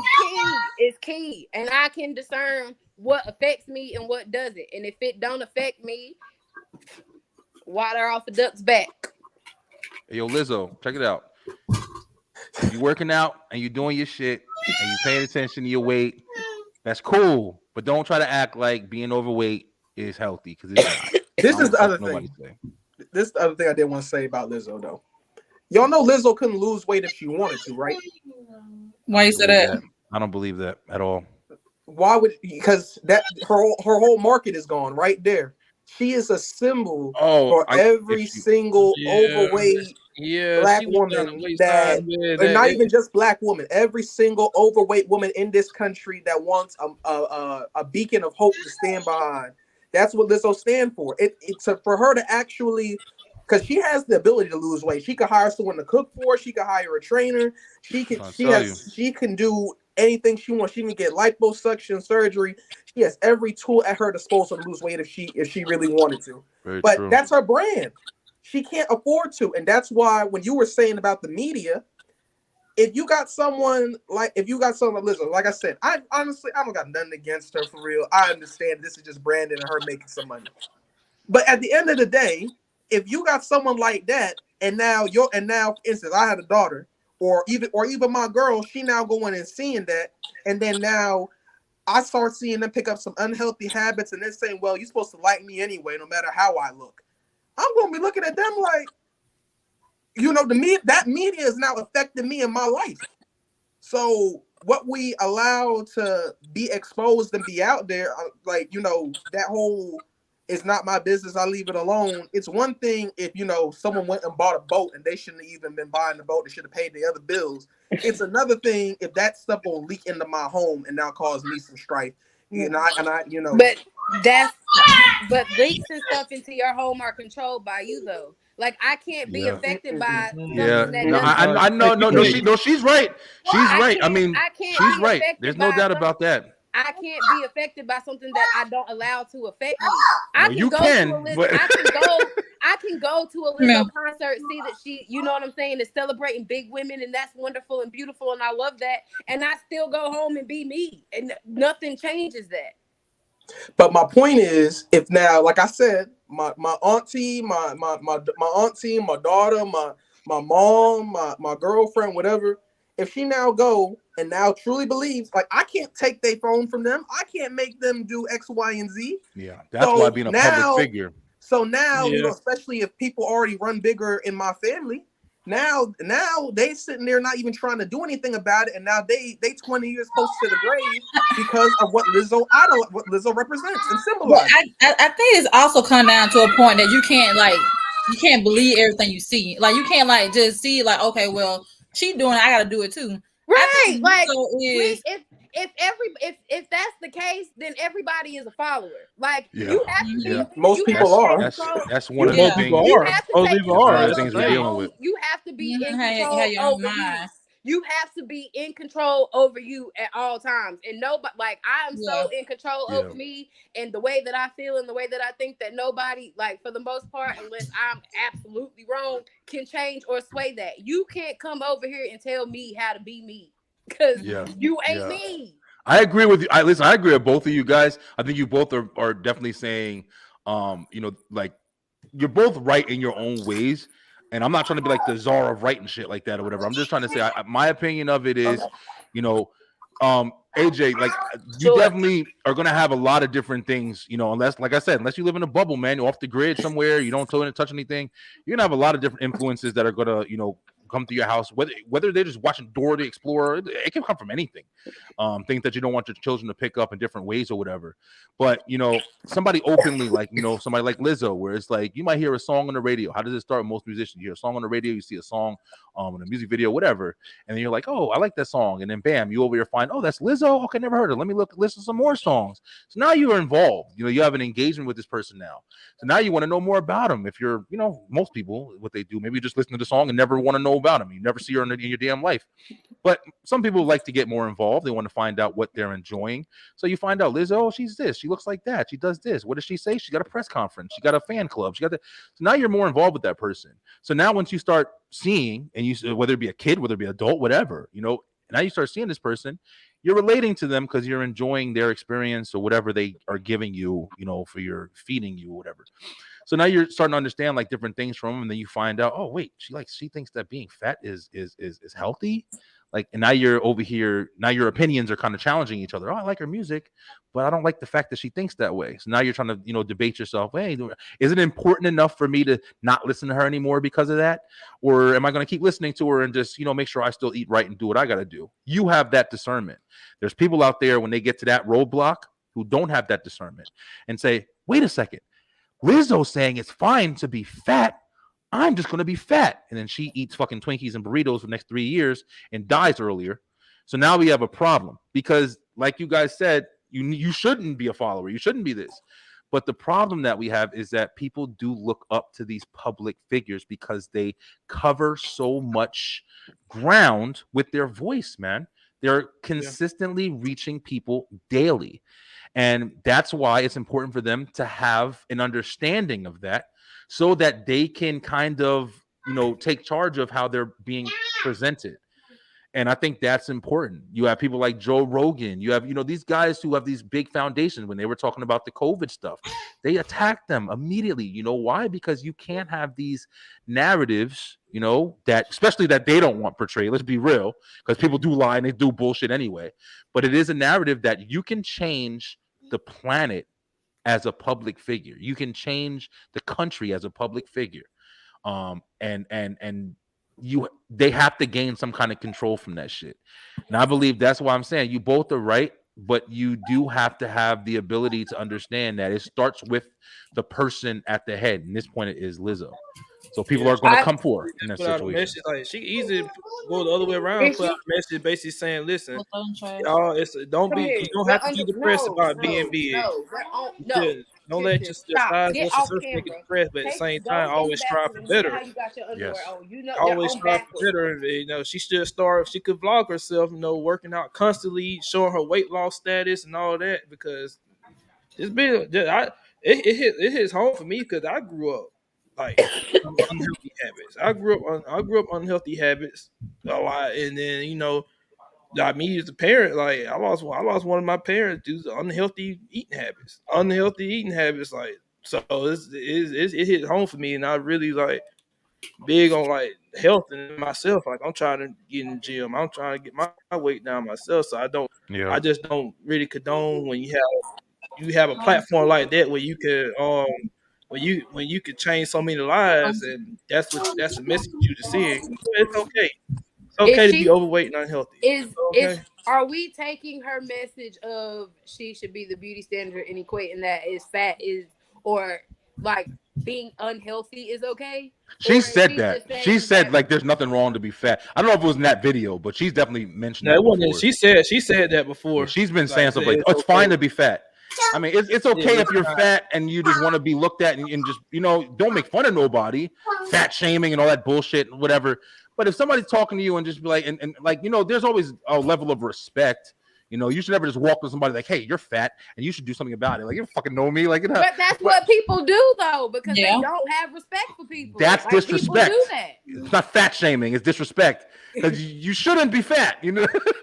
You shouldn't be we not healthy gotta wise. sit You here shouldn't and be. act like It don't people matter what don't the know fucking that reasoning they is. big. Like people know they big. Like I like.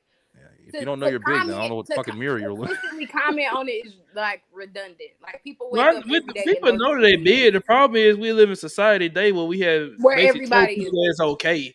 That it's Acceptance. okay. Yeah. So instead of people, doing the work to going to the gym and eating healthier and stuff, because 75% of it is eating healthy. It's just eating healthy. Good job. Like, instead Very of eating true. pot spaghetti, just eat some baked chicken and some broccoli. Discipline. Yeah. Like, Discipline. But it's not. But it's not this. It's again though. Like we have to go back to the fact that we live in a place where ingredients are unhealthy. But that doesn't matter though. It is, but you can still I do get better. that. You can still do better.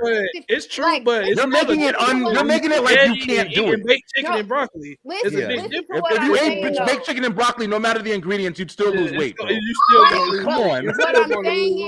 What I'm saying is that there have people who have moved to different countries, ate pasta, carbs, and all those things every day. Well, then and move. Lost weight.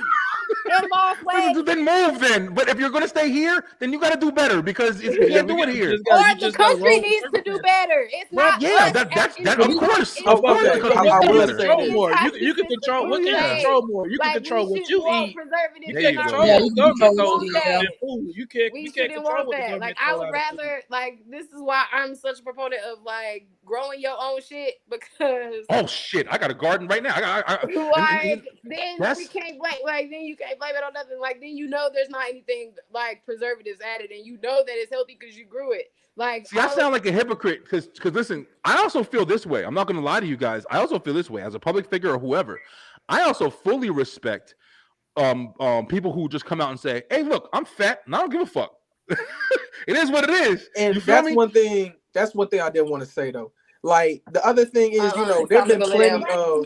there've been plenty of bigger guys in music though. Like we can talk about Rick Ross. We can talk about Fat Joe. Green, Fat Joe, Luther Vandross. We can talk about all of them. But the thing is, where like it's such a different phenomenon with Lizzo is that if you listen to her music, though, most people when they hear Lizzo, the last thing we think about first is going to be her music. We think, oh, that's the big lady who's a whole performance just walking around. That's what we think. That's that's why I was talking about her branding. Yeah, and the food thing, we could go in circles talking about the food.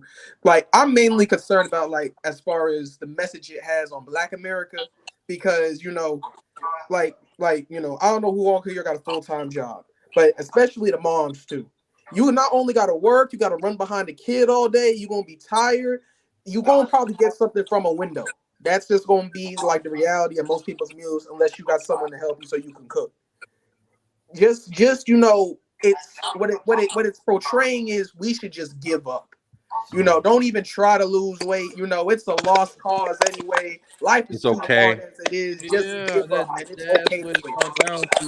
I feel like life is too short to be commenting about anything. Like it's going to be short, even shorter. I'm gonna eat this goddamn donut. Like fuck it, just fuck it. It's going to be even shorter that way. But I'm about to say, I'm tired.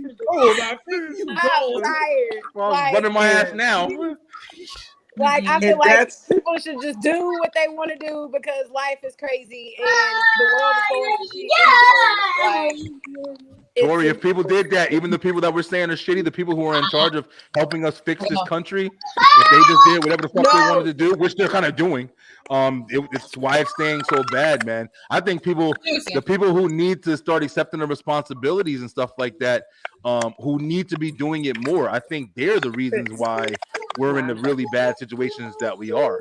Because at the end of the day, the people who are running this country or the people who are in high positions, even the entertainers in the media and the industries and stuff like that or whatever, they do hold a place in the responsibility of promoting the narrative, or at least a strong narrative that keeps people strong. You think you can go over to China and get on fucking stage somewhere and say, oh, being this is this? Nah, listen, they don't even allow you to fucking speak freely.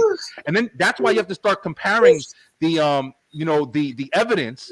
If free speech is even the best way to really entertain the country, man. At this point, I've been saying that for a while, but America is big on money. just saying. Like, they don't care about the health or nothing. Like the same way I was talking about, I might do this on future episodes. I'm not really big on conspiracy like that, but I will say one thing: I believe the government. I say they want us to stay. They okay with us. Oh single yeah, I've been and being firmly believe single that. because they make more money off of that. If Yeah. we start getting married again like we used to, man, the government lose so much money because now y'all of a sudden you got 2 income households again. They'd Yeah. rather everybody be separated and just have single households. They'd rather everybody. I'm gonna talk about that on a future episode. But I basically, believe say that too. like the government's real big on money. They don't care about us like that. They don't. Like, this is one thing. Like, we also got to remember too.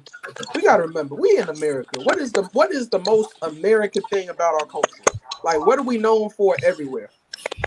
Being fat, overindulgence. It's all of that. Being excessive, being greedy. Money. Like, Money. There you go. There you go. Money. We will make $1 at all costs. We work the most.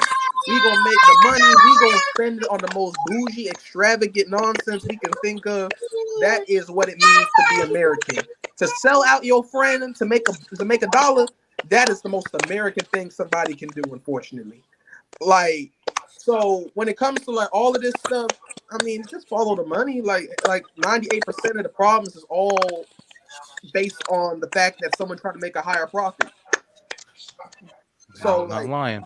Yeah. Yeah, sorry about that. My I mean, it's money over human interest every time. That's the problem. Yeah, for sure. No, that you're definitely right about that. But the thing is like that's why, like you were saying, even Tori, like you really want to have the ability to have your own kind of control over your narrative and what you're doing, but you have to realistically do it as well. And I'm not saying you're not. In some ways, you're not, but but just being real. My life. You're right. You're right. You're definitely right about that. Fine. Yeah. Delusion is what keeps me sane. There you go. Yeah, and you know what's best for you, so it's like, yeah, you're absolutely right. That's why, like I said, I'm on both sides a little bit because there's some things.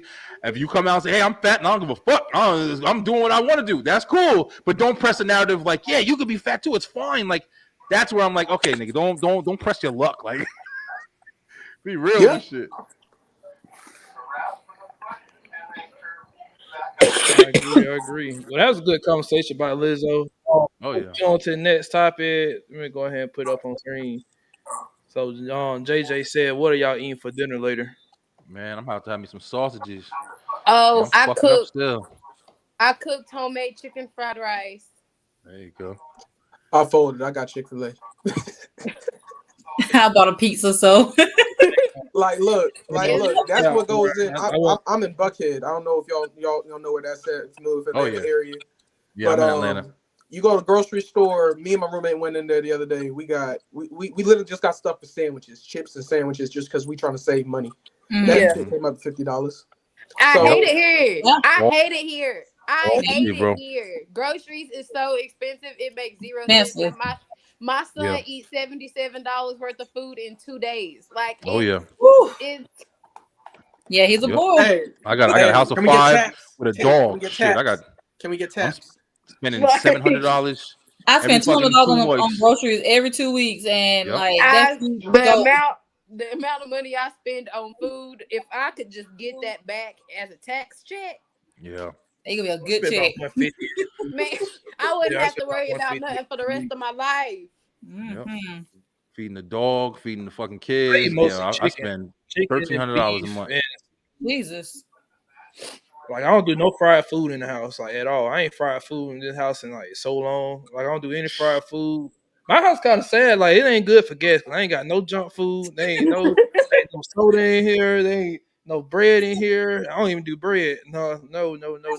Hey, you're doing good. You're doing good. Cauliflower That's rice. crazy. At least you got food in your house. I hate cauliflower rice. I couldn't come to your house because I need all of that, especially bread. I'm like, when I have guests, I have me a little fling over something. I have to go, buy snacks and stuff because I don't keep them in the house normally. So I have to run to the store every time I have somebody over. That's smart, bro.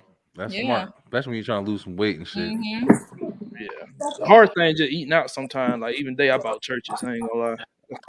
The podcast stuff, I ain't gonna have time to cook and nothing. So Stay busy. It's hard. But that was a good conversation, though. We're gonna move on to the next topic. Last one, Steve Harvey. I got my reservations about him, but yeah. So a couple weeks ago, he was on Club Shay Shay, Shannon Sharpe show, and he was talking about going over his history, talking about his divorce. First of all, I got a problem with somebody want to give advice on relationships that been shit, like 5-6 times. Three wives, 2 divorces. Like, man, you sure you a good representation of giving advice about relationships? Yeah. Go to bed. We're gonna watch a video. That's Hope true. the video plays for y'all. So let's see. This is like one little clip. I don't know. Want to play this? Yeah, it ain't been playing too much lately, bro. But basically, ain't what he said. Oh well. Yeah, it's not playing right now. Is it playing? I don't see it playing either. It's okay. Basically, Steve Harvey said that a nigga should pay for everything and women should sit pretty. And you fucking tripping. And I agree. I disagree with that. That's the silliest mentality to have at this fucking point. No, it's not that silly. Like I think it's whatever silly. Works for your household. If I want to be a housewife, I want to be a housewife, and whoever I'm with, if that's what's like, I make it known. I don't want to work. I want to be a housewife. I want to be cooking your meals. I want to be doing laundry. I want to be upkeeping the house. I want to be raising. That's what I want to do. My dream is not to work. I hate that. Yeah. Like the thing is, this is the thing. There's 2 things about that mentality that I don't think it's crazy. I think it's unrealistic. The average income in this country, $40,000 a year. How on earth are 2 people going to live off that? That's just it's not doable for the average person. I don't know. And then on top of that, now because I like that comment about I don't want to work over there. If you're a housewife, you got a full part-time job. Oh, I know. It's a full-time job. It's a full-time job. It's a full-time job. It is a full-time job, which is why I don't want to work, because I would work and do everything at home at the same time. And who got time? You are not going to get all of me as a woman if I have to go to work for 8 to 12 hours a day. Come home. You're right. You're definitely right about that. Like cook and clean and everything, and that's gonna breed resentment because I can't give you all of me if I have nothing left to give you. Exactly. Yeah, I agree with that. So But that is strictly my reasoning for not because I don't give if Steve Harvey said it, but that is the reason why I want my partner to be the provider, because I want to be able to be my most self with you. And if I can't give you all of me if I'm spread that thin. I cannot. So my thing with the whole housewife thing is I agree with AJ. Like, I think people, there's one thing with social media, when you see people that make 6 figures all the time, people think that's like a normal thing, and it's actually pretty rare. It's actually like less than 10% of men actually make 6 figures. Actually less than that. About 10% of men make more than $75,000 a year. Actually less than that, maybe $100,000 plus. My argument with the housewife thing, not saying that you like this story, I'm just talking about more in general. A lot of women want to be housewives, but are they really qualified to be housewives? They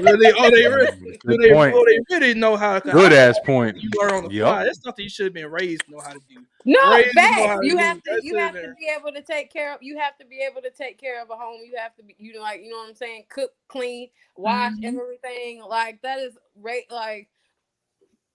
it's a job, and you have to know how to do it. You clock in. Yeah. That's a job you don't clock out of. Like you don't. Ever.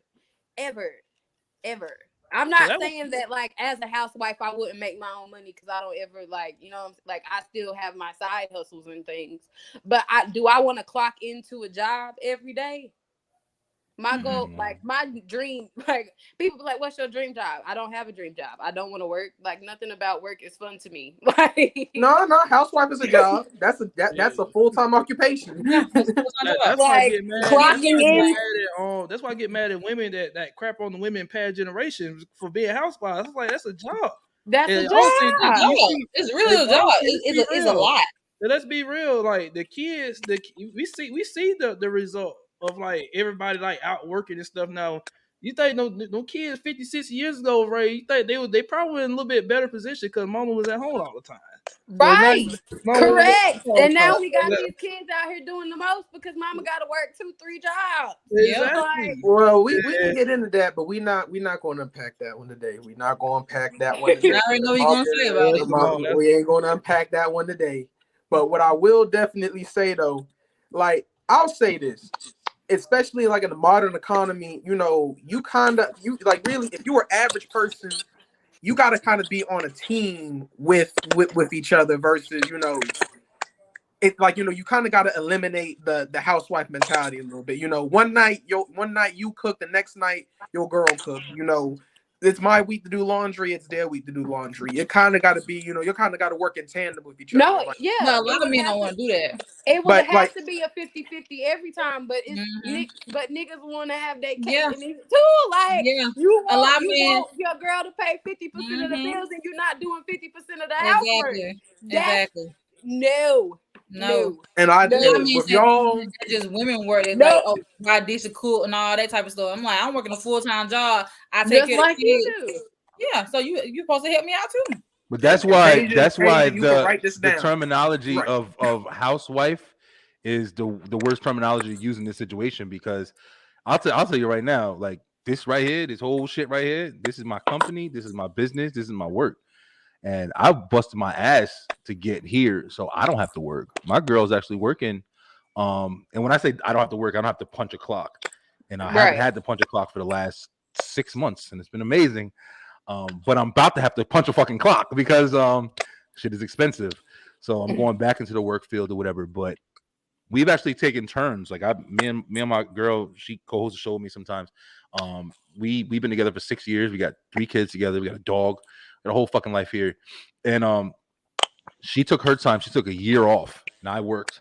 And she built her business, and then she gave me the opportunity to do the same. And I was building my business through that. But we share roles, we share responsibilities, we make it work for each other. And that's why I cook. I'm the cook of the house. She'll cook when she does. I enjoy cooking. It's one of the things that I like to do. I like to feed the family. I like to take care of the family. We have our roles where we present our kids with what they're doing in the house. We present each other what we need to do and whatever else comes up. We share the responsibilities. And that's why I'm not a firm believer of, you know, if one of us made enough money, it would be beautiful. But neither one of us are on some shit where it's like, hey, we just want to sit around and cook and clean all day. Neither one of us are doing that shit. We fucking like, yo, we building. Let's build.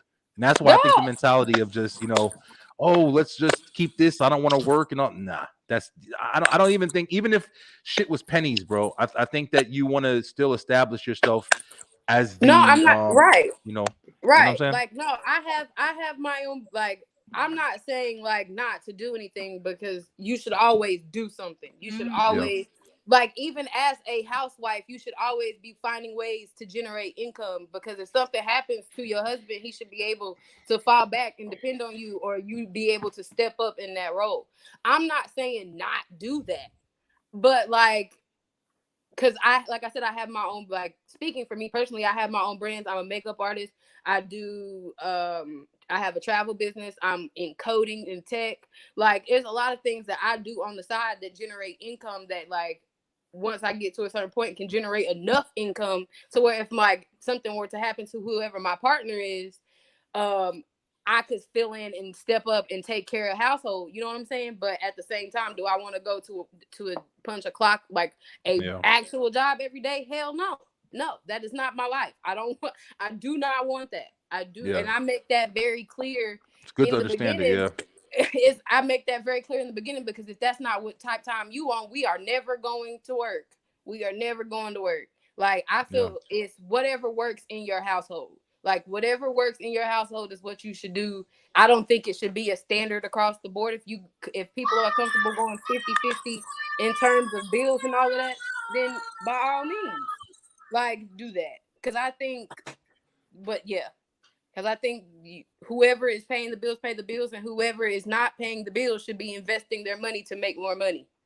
I agree with that. I agree. Just like, because it's not about not making enough money. It's about being smart with your money and investing it properly so that your money makes money. Yeah. You gotta make enough money to do that shit, man. You gotta make enough money to do that shit, though. I just say this one thing. Sorry, to cut you off. She just said something. One thing that was said to me a lot of times was, hey, save money. But you want to know something? It's been a lot of situations and a lot of No, jobs it's where, hard. It's hard to save money. people don't when understand. you a You have to paycheck have away enough from money poverty. to put this aside. Yeah, you No, have to be able to do that. It's hard to save money when you a paycheck away from like. For real. It's very hard. But like I know when I had a job that allowed benefits of investing in stock, investing in my 401k, like I made sure to do that and learned about it to make the most money. Like I had no idea what a 401k was before I had a particular job. And I was like, no, I don't need y'all taking money out my check. You know, like I need all my money up front. And then I learned and was educated on what a 401k was, and I upped the percentage that was going in there. And in the 2 years at that job that I was there, I had $8,000 invested in a 401k. And I went from 900 to 8,000 in the span of I think 8 months, based off of like just knowledge. So it's not like you can't do it because you can. It's just we have to be smart about like we need all our money now, but if I invest this 4% of my paycheck into this 401k and it's a company match, is that going to be better for me long term? Because now it's like you drop how much your gross pay is, so your taxes is less, so you're not getting so much tax taken out. It's a whole thing, like where you just have to be smarter with the money that you make to make it work for you, for real. Because I was still always a paycheck away from poverty then, but like because I was smart with it, when I left that job, I could pull out my 401k and had $6,000 to do what I needed. And like this was a thing though, like why I didn't like the way Steve Harvey went about that. I believe I saw that interview on too. But like this is why I didn't like it. Because especially like look, ladies, don't jump on me. But like when you trying to date now, and you even just try to go, hey, sweet, we don't need to spend that much money. You know, we need to stay in. You know, we can have some pizza and wine, and that could be our date night. We need to put some money up. You know, you trying to be real strategic about the finances and everything. In my experience, because y'all seem like some decent ladies, I don't think y'all like this. In my experience, the first person to be unhappy about budgeting and trying to be fiscally responsible, financially responsible, is going to be your old lady. That's going to be the number one killer to your money. So now you already got some girls now who on Instagram, they like, ooh, I want to go here. Oh, I want to go there. Ooh, they on a cruise. Ooh, they at a party. Ooh, we should go try this place. And now you told them, who already kind of think that's the norm, that they entitled to that stuff. I get what you're saying. You should be on top of that. I talked about this the other day. I talked about this the other day. This is general. I ain't saying everyone like that. And I ain't saying men don't care about dates at all. But I would say in general, I say percentage wise, I would say women care more about going on dates than men do. Care more about going on dates than men do in general. I think just because I like going out, man. I like going out, bro. I feel what you're saying, but I'm just saying, like, I think that's why I would have to say for, like you said, majority. I mean, spending on the date, you know, maybe I love. That's what I was going to say. I can go out and spend. Are we talking about spend $30 money as far as like in the courting stage, or somebody you already in a relationship with? Someone you already know. You've already done courting. You done wine and dine. No, it ain't that bad. Yeah, you gotta pick better girls. Hold on. Babies. I don't know. This is what I mean. Like you don't wine and dine. Like, you know, I don't like. Better yet, you introduce her to a lifestyle that you can't maintain, and that's your fault. Whoa! I ain't talking about. To a degree, everybody starts off kind of strong. Man. You can't. That's on you. Let me ask my question. On you. Hey, how much do you typically spend on date night? Huh? I'm talking to with the head. I'm sorry, I didn't get your name. Brian. Yeah. How much I usually now I've been, like I said, I've been together for like 6 months now. But on dates, and I used to date a lot. No bullshit. And but on dates, like I was never the I'm gonna buy a fucking limo and drive to your house and pick you up and buy you flowers. Nah, hell no. You know what I'm saying? But I'm also not the fucking I'm gonna take you to McDonald's and Burger King and shit. No, this is a happy medium. You know what I'm saying? So most dates was like, hey, let's go to the movies.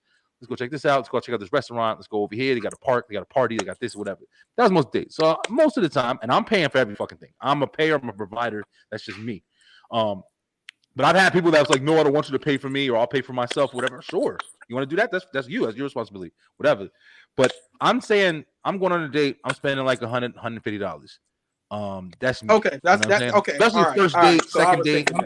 You know what I'm saying? $100, $150. Okay, that's what I was thinking. I was thinking that. Okay, so like, if I go and spend between $75 and $150, we've been together for a good minute. I ain't done nothing extravagant. There's no limo. There's no helicopter ride. There's no shit. overlooking the city. There's nothing crazy. We just go to the bar, get some ice cream. That's it. Yeah. If you now after you done got through the honeymoon phase and now you like, all right, you know what? Let's save some money. I got this coming up. I got to pay for. You need this money for that. It's like a very big disconnect about the state of how money works. It's like there's not really that connection being made. I ain't saying, that most girls are gold diggers. I'm saying that there's like a very big disconnect and lack of realism when it comes to how much money can be spent on. I just think that's the type of women you're dating, though. I think Yeah, bro. I gotta agree with them, man. Yeah, Because I feel like it's AJ. I'm sorry. Because I dated both. I want to say this. I've dated both kinds of women. I've dated some very money conscious women, and I've dated some women who, if you left them alone with $10,000, they'd be broke by the end of the weekend. Yeah, you gotta stay away from that shit, though, man. Yeah. If you've been dealing with it for a while, it will not and I be think, like and that I on a think date. that I think that the way that like dating has become like so equivalent to like spending money, and the amount of money that you spend on the date is what determines how good the date is.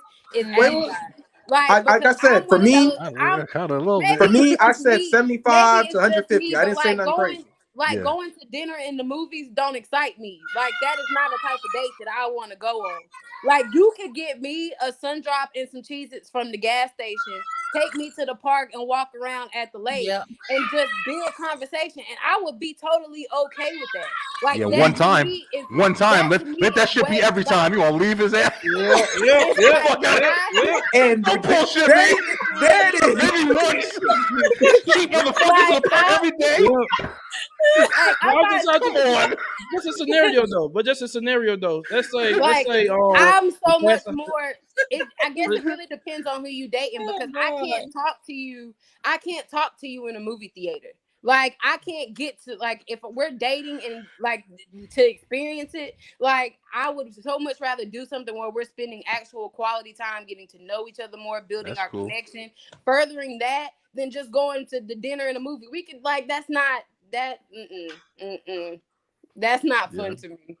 And like I was saying, though, I wanted to stress this part. I ain't talking about like gold digger or malice. I'm talking about just completely detached from how finances work. That's what I'm saying. That's a mental thing, and they need. Yeah, you got to stay away from them people, bro. They got to get mentally on board on how money works, because financial fiscal responsibility is important. Like knowing how to manage your money is important. I gotta duck out this time.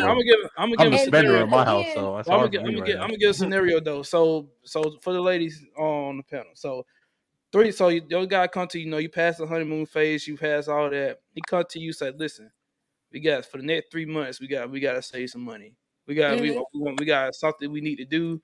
Or we got my girl is too. Facts, I don't need to go nowhere. But say 3 to 4 months. You gotta say no dates, no going out, no spending money on dates. But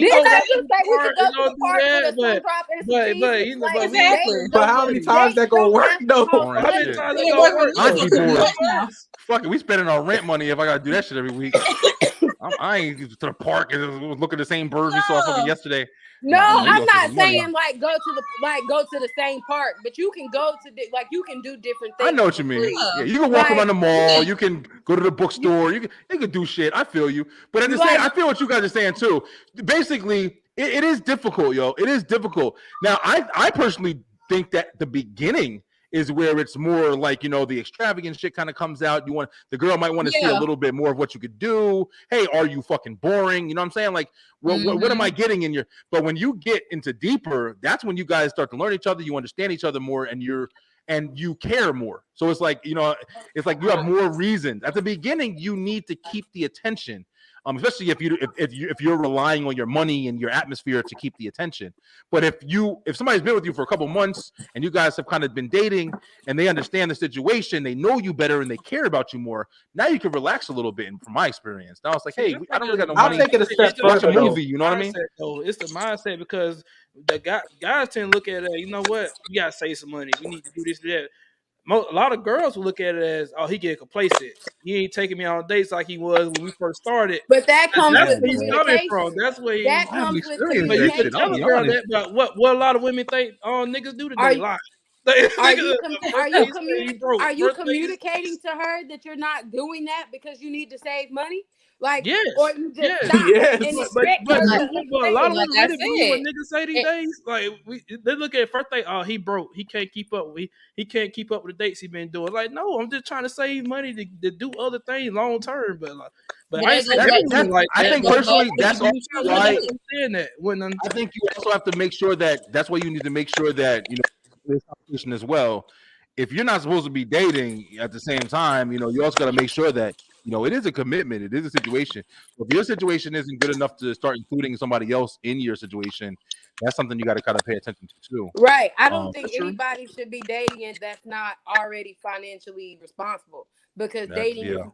I'd agree there. Dating, like, I can sit here and say that like I'm a cheap date, but I mean I am. I like, it's the little shit for me, and I will maintain it's the little shit for me.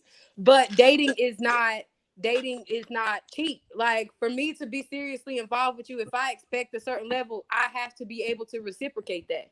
If you can give me $100 whenever, if you ask me for that, I should be able to reciprocate that. If you getting my nails and hair done and keeping that, like, if you ask me to pay for your haircut, I should be able to do that.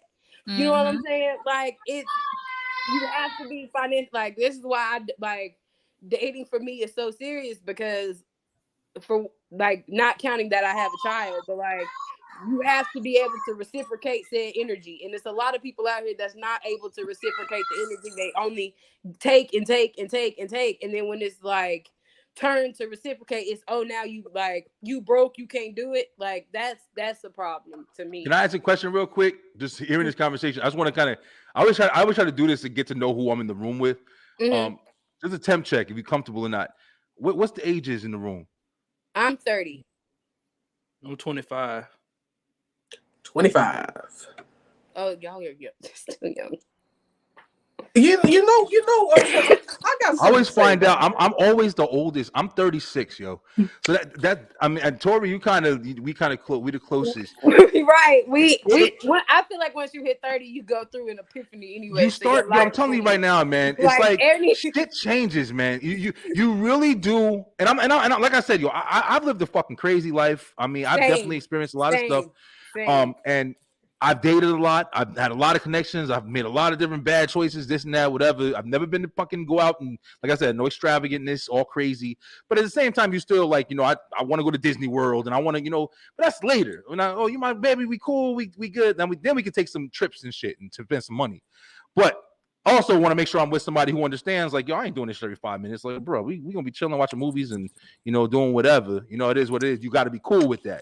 Now, if you want to be fucking going to, Jamaica every weekend and shit, then you need to find somebody else. I don't want to deal with somebody who can do that. Like, I feel like the problem is also that, like, people will chase after something and then expect that person to change their standards because you with them. If they let you know what their expectations were and you got with them, you cannot then expect them to change what their basis is That's for you, funny. because you can't afford it. If I tell you that I expect you to have my nails done, my toes done, my hair done, all of that, and you come at me and you say, okay, I can do that, and then you can't do that and expect me to be like, that's not okay, that's a problem. That's what women do with men. I believe more than that, because women usually try to sit there and make it so they can fucking hey yo, listen, I'm just trying to have fun. Okay, he'll fall in love with me, you know what I'm saying? And then you fucking find out, well, I told you, like that go into a bigger issue because a lot of people have unrealistic expectations of what they think they deserve in a relationship, what they think they deserve. Because I only speak from what I see with a decent amount of women. Like, women say, "Oh, I expect this. I have this standard." It's like, are you really deserving of that kind of standard? Yeah, or you yeah, really? You're right. You're right. But who's to say that they like you deserve what you like? Your expectations are your expectations in a relationship, and I agree with that. But the problem is, and you're gonna be single until you find, or nothing's gonna work out for you, or you're going to be single until you find someone who can fill those shoes. Like. And to say that people don't deserve what they say that they want, that's I don't like that, because sometimes everybody they don't. I will say don't. Get real. And somebody is gonna put up with it. That's the thing, though. Somebody's gonna put up. Won't mean they deserve it, though. You can put let up with a lot of shit, but you don't let me say this. Let me say this. That's why we have a lot of. Well, what makes somebody undeserving would be if niggas ain't shit, niggas do this. If you come to somebody saying you have to do my nails, you have to do this, you have to do that, but you ain't doing shit, that's undeserving. Like you just said, you put it clearly. Like, hey, if you doing my nails and stuff like that, then you know if I expect something, not even for me to ask, in my opinion. If I'm doing shit for you and taking care of shit for you, you should be taking care of me.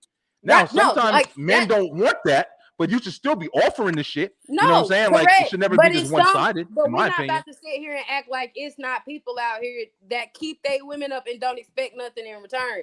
We see it all the time. But you should see still it run it forward, though. I got to stop.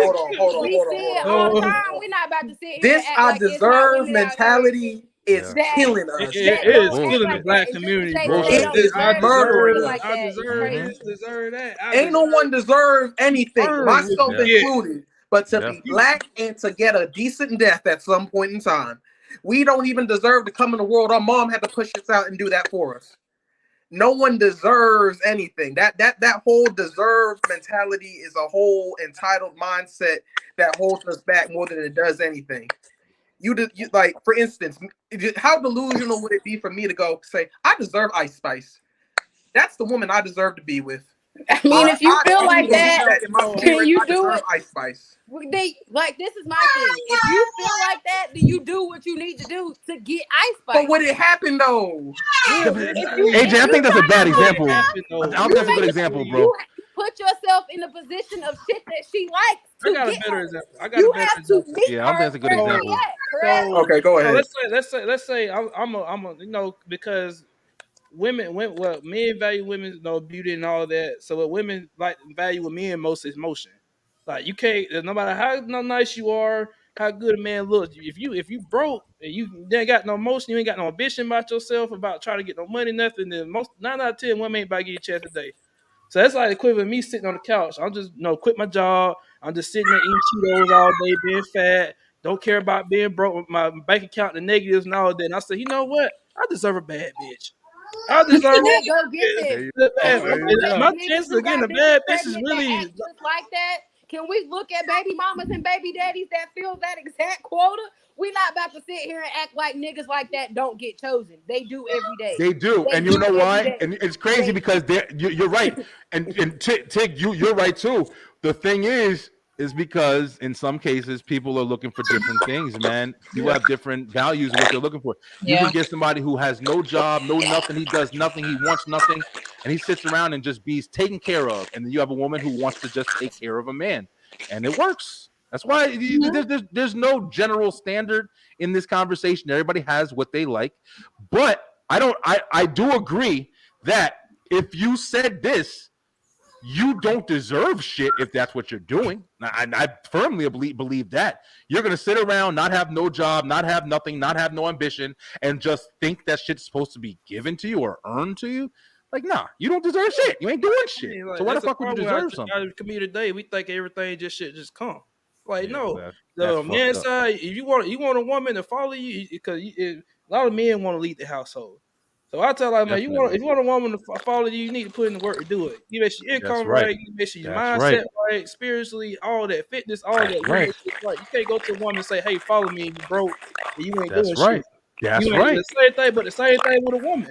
You gotta be feminine. You gotta bring certain things to the table if you want a man to do all this and do this for you. You just can't sit out here. You know what? I'm me. I'm the table. I deserve this. They gonna come to me. Hell no.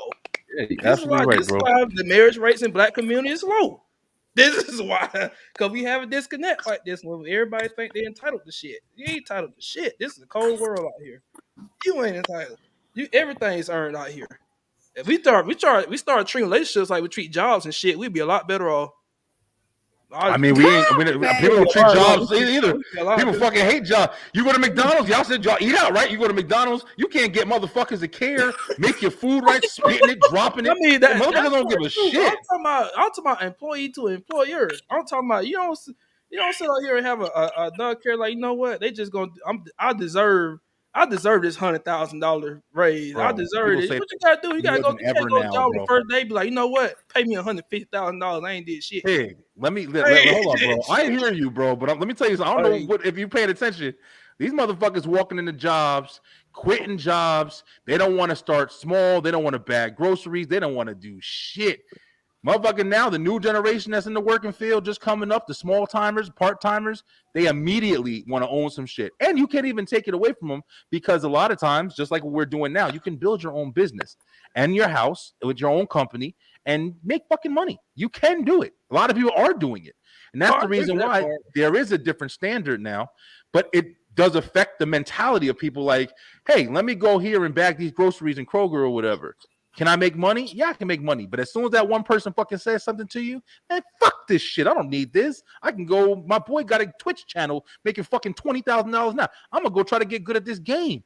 So the options are a lot more available. And I think it's the same way when you look at dating. Dating, the options are a lot more available. Why? Because we got shit in our pocket that we can swipe left and fucking right every 5 minutes of the day while you're at work. And you can find whatever matchmaker fucking 2000 that you want to make in your house. And they can be acceptable until they're unacceptable. And when they are unacceptable, for whatever reason you deem them unacceptable, you can just swipe fucking left and right again. So everything is accessible and easy, bro. Well, that's the thing. So when it comes to options, I think it just depends. They have way more options. Yeah, I said options it depends on what you're looking for. Because the thing with a lot of women look for, not saying all, but a lot of women, ideally, you ask a lot of women what kind of man they want. Okay, I want a man to make six figures. I want a man that 6 foot and above. He got to be charming. He got to be ambitious. He got to be all this. That man is rare. That man is rare. It's only less than 10% of men. If you do the statistics on like, okay, if I'm a black woman who wants to marry a black man, and my requirement is that he has to have a good job, doesn't have a criminal background, is a certain looks a certain way. Like if we 13% of the population, half of that is men, 6.5. A third of that 6.5 is in prison or in jail. Wipe it away. Like, and then you want to say, does he have a good job and make a good money and have an education? That percentage goes down. So, like, you have a lot of black women competing for the attention of about 10,000 dudes. Yeah. Well, I got something to say against that. I don't feel that they're really competing for that man's attention because that man, they don't see him, they don't have access to him, and even if they did, they wouldn't like him because he doesn't have a certain archetype that most of the sisters like.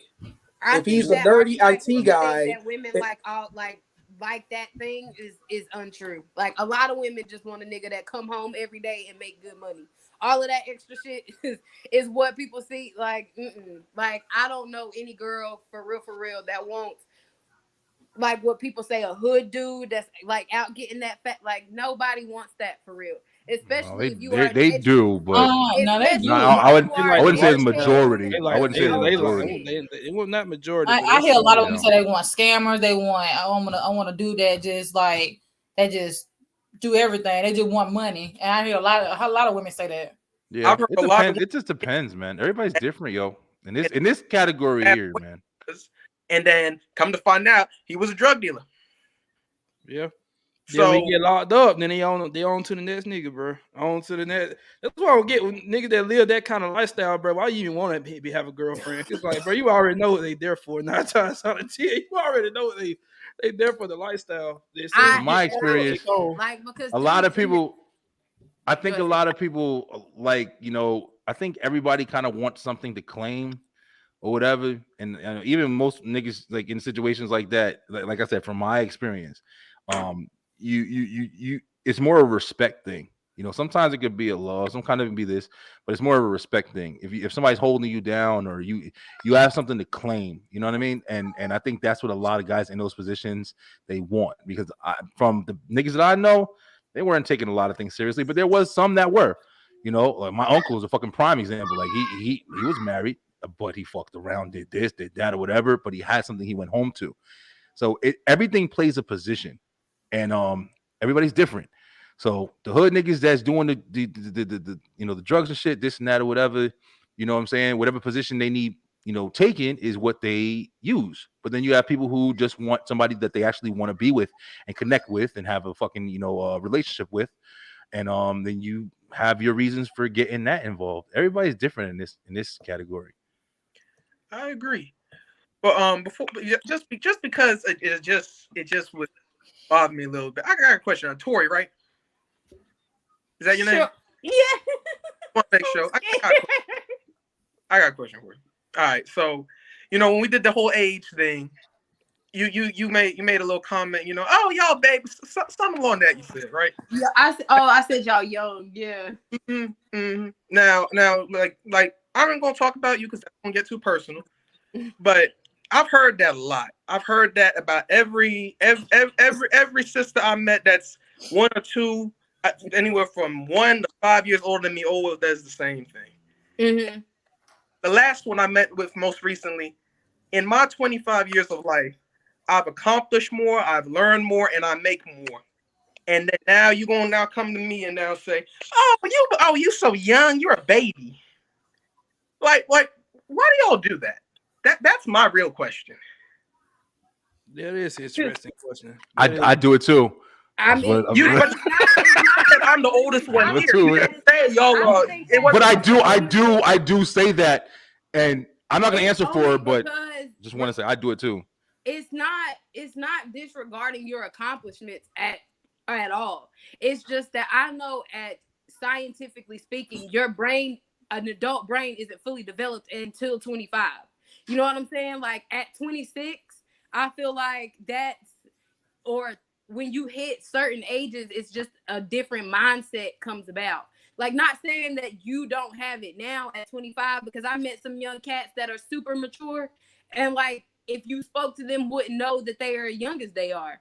But I still think that, like, when you I think it's just a funny thing. Like, I'm 30, I feel old. Like, my son says that I'm ancient. Like, so when I hear people who are 25, like he thinks, you know what I'm saying? Like he the other day he was like, "Mom, your generation is so old. Lady Gaga is old school." Like that, that hurt my heart. So it's just like a funny thing. Like if I hear 20, like I tell my cousin who's 22 all the time that she a kid. Like, you are a kid. Like, you're a kid. And because sometimes they behave like that. Like when I hear people's age until I'm shown, you know what I'm saying, differently, I think everybody is a baby. Like, everybody is a baby. But if you're younger than me by a couple years, it's not just that. I think that when I turned 30, I just got a different mindset that caused me to just think differently. Like, not just about like not saying I didn't accomplish nothing, but my mindset about things changed.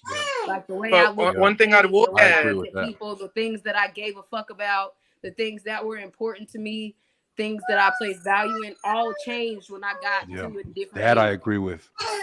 So like it does change. Age does bring something different, and like she's and just saying this AJ, just what I'm saying, no sides or anything. I'm just relating to the age. Like the one thing I do understand fully is the mentality that I had when I was 25, and I'm not saying compared to anybody. I've done a lot of shit, experienced a lot of shit, but I'm saying it does fucking change as you get older, man.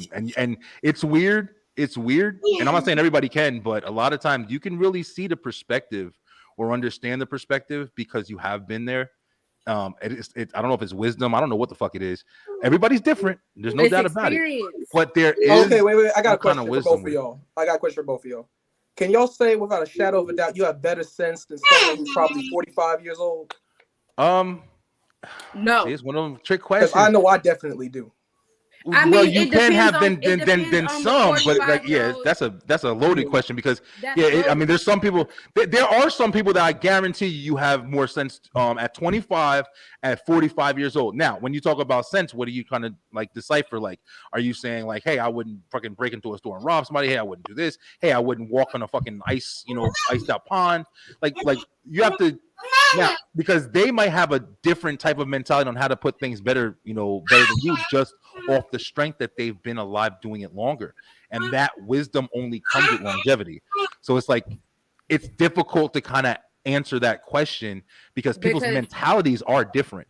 But as far as age and wisdom and earned experience, bro, like it's different, yo. The way you think is literally different. That's putting, like, to piggyback off of that, that's putting everybody in a monolith saying that all 45-year-olds think the exact same way. Yeah. That's hell, me being 30, I think differently from other 30-year-olds. Like, as you can see from how we talk, my mindset is not on tune with a lot of people's. So, like, to say, like, yeah, you could have more sense than a 45-year-old, but which 45-year-old? Or what sense?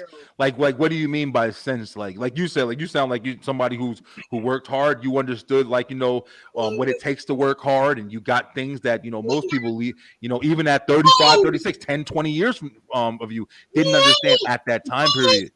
But that's also a great accomplishment, but it's difficult to kind of make the comparison of like, if you're going to say because of those accomplishments, you feel that you are at greater of an understanding as somebody who's had more experience just on the worth, maybe failing, trying to do the things that you succeeded in, the things that they learned, and what I'm saying? It's kind of difficult to answer that completely.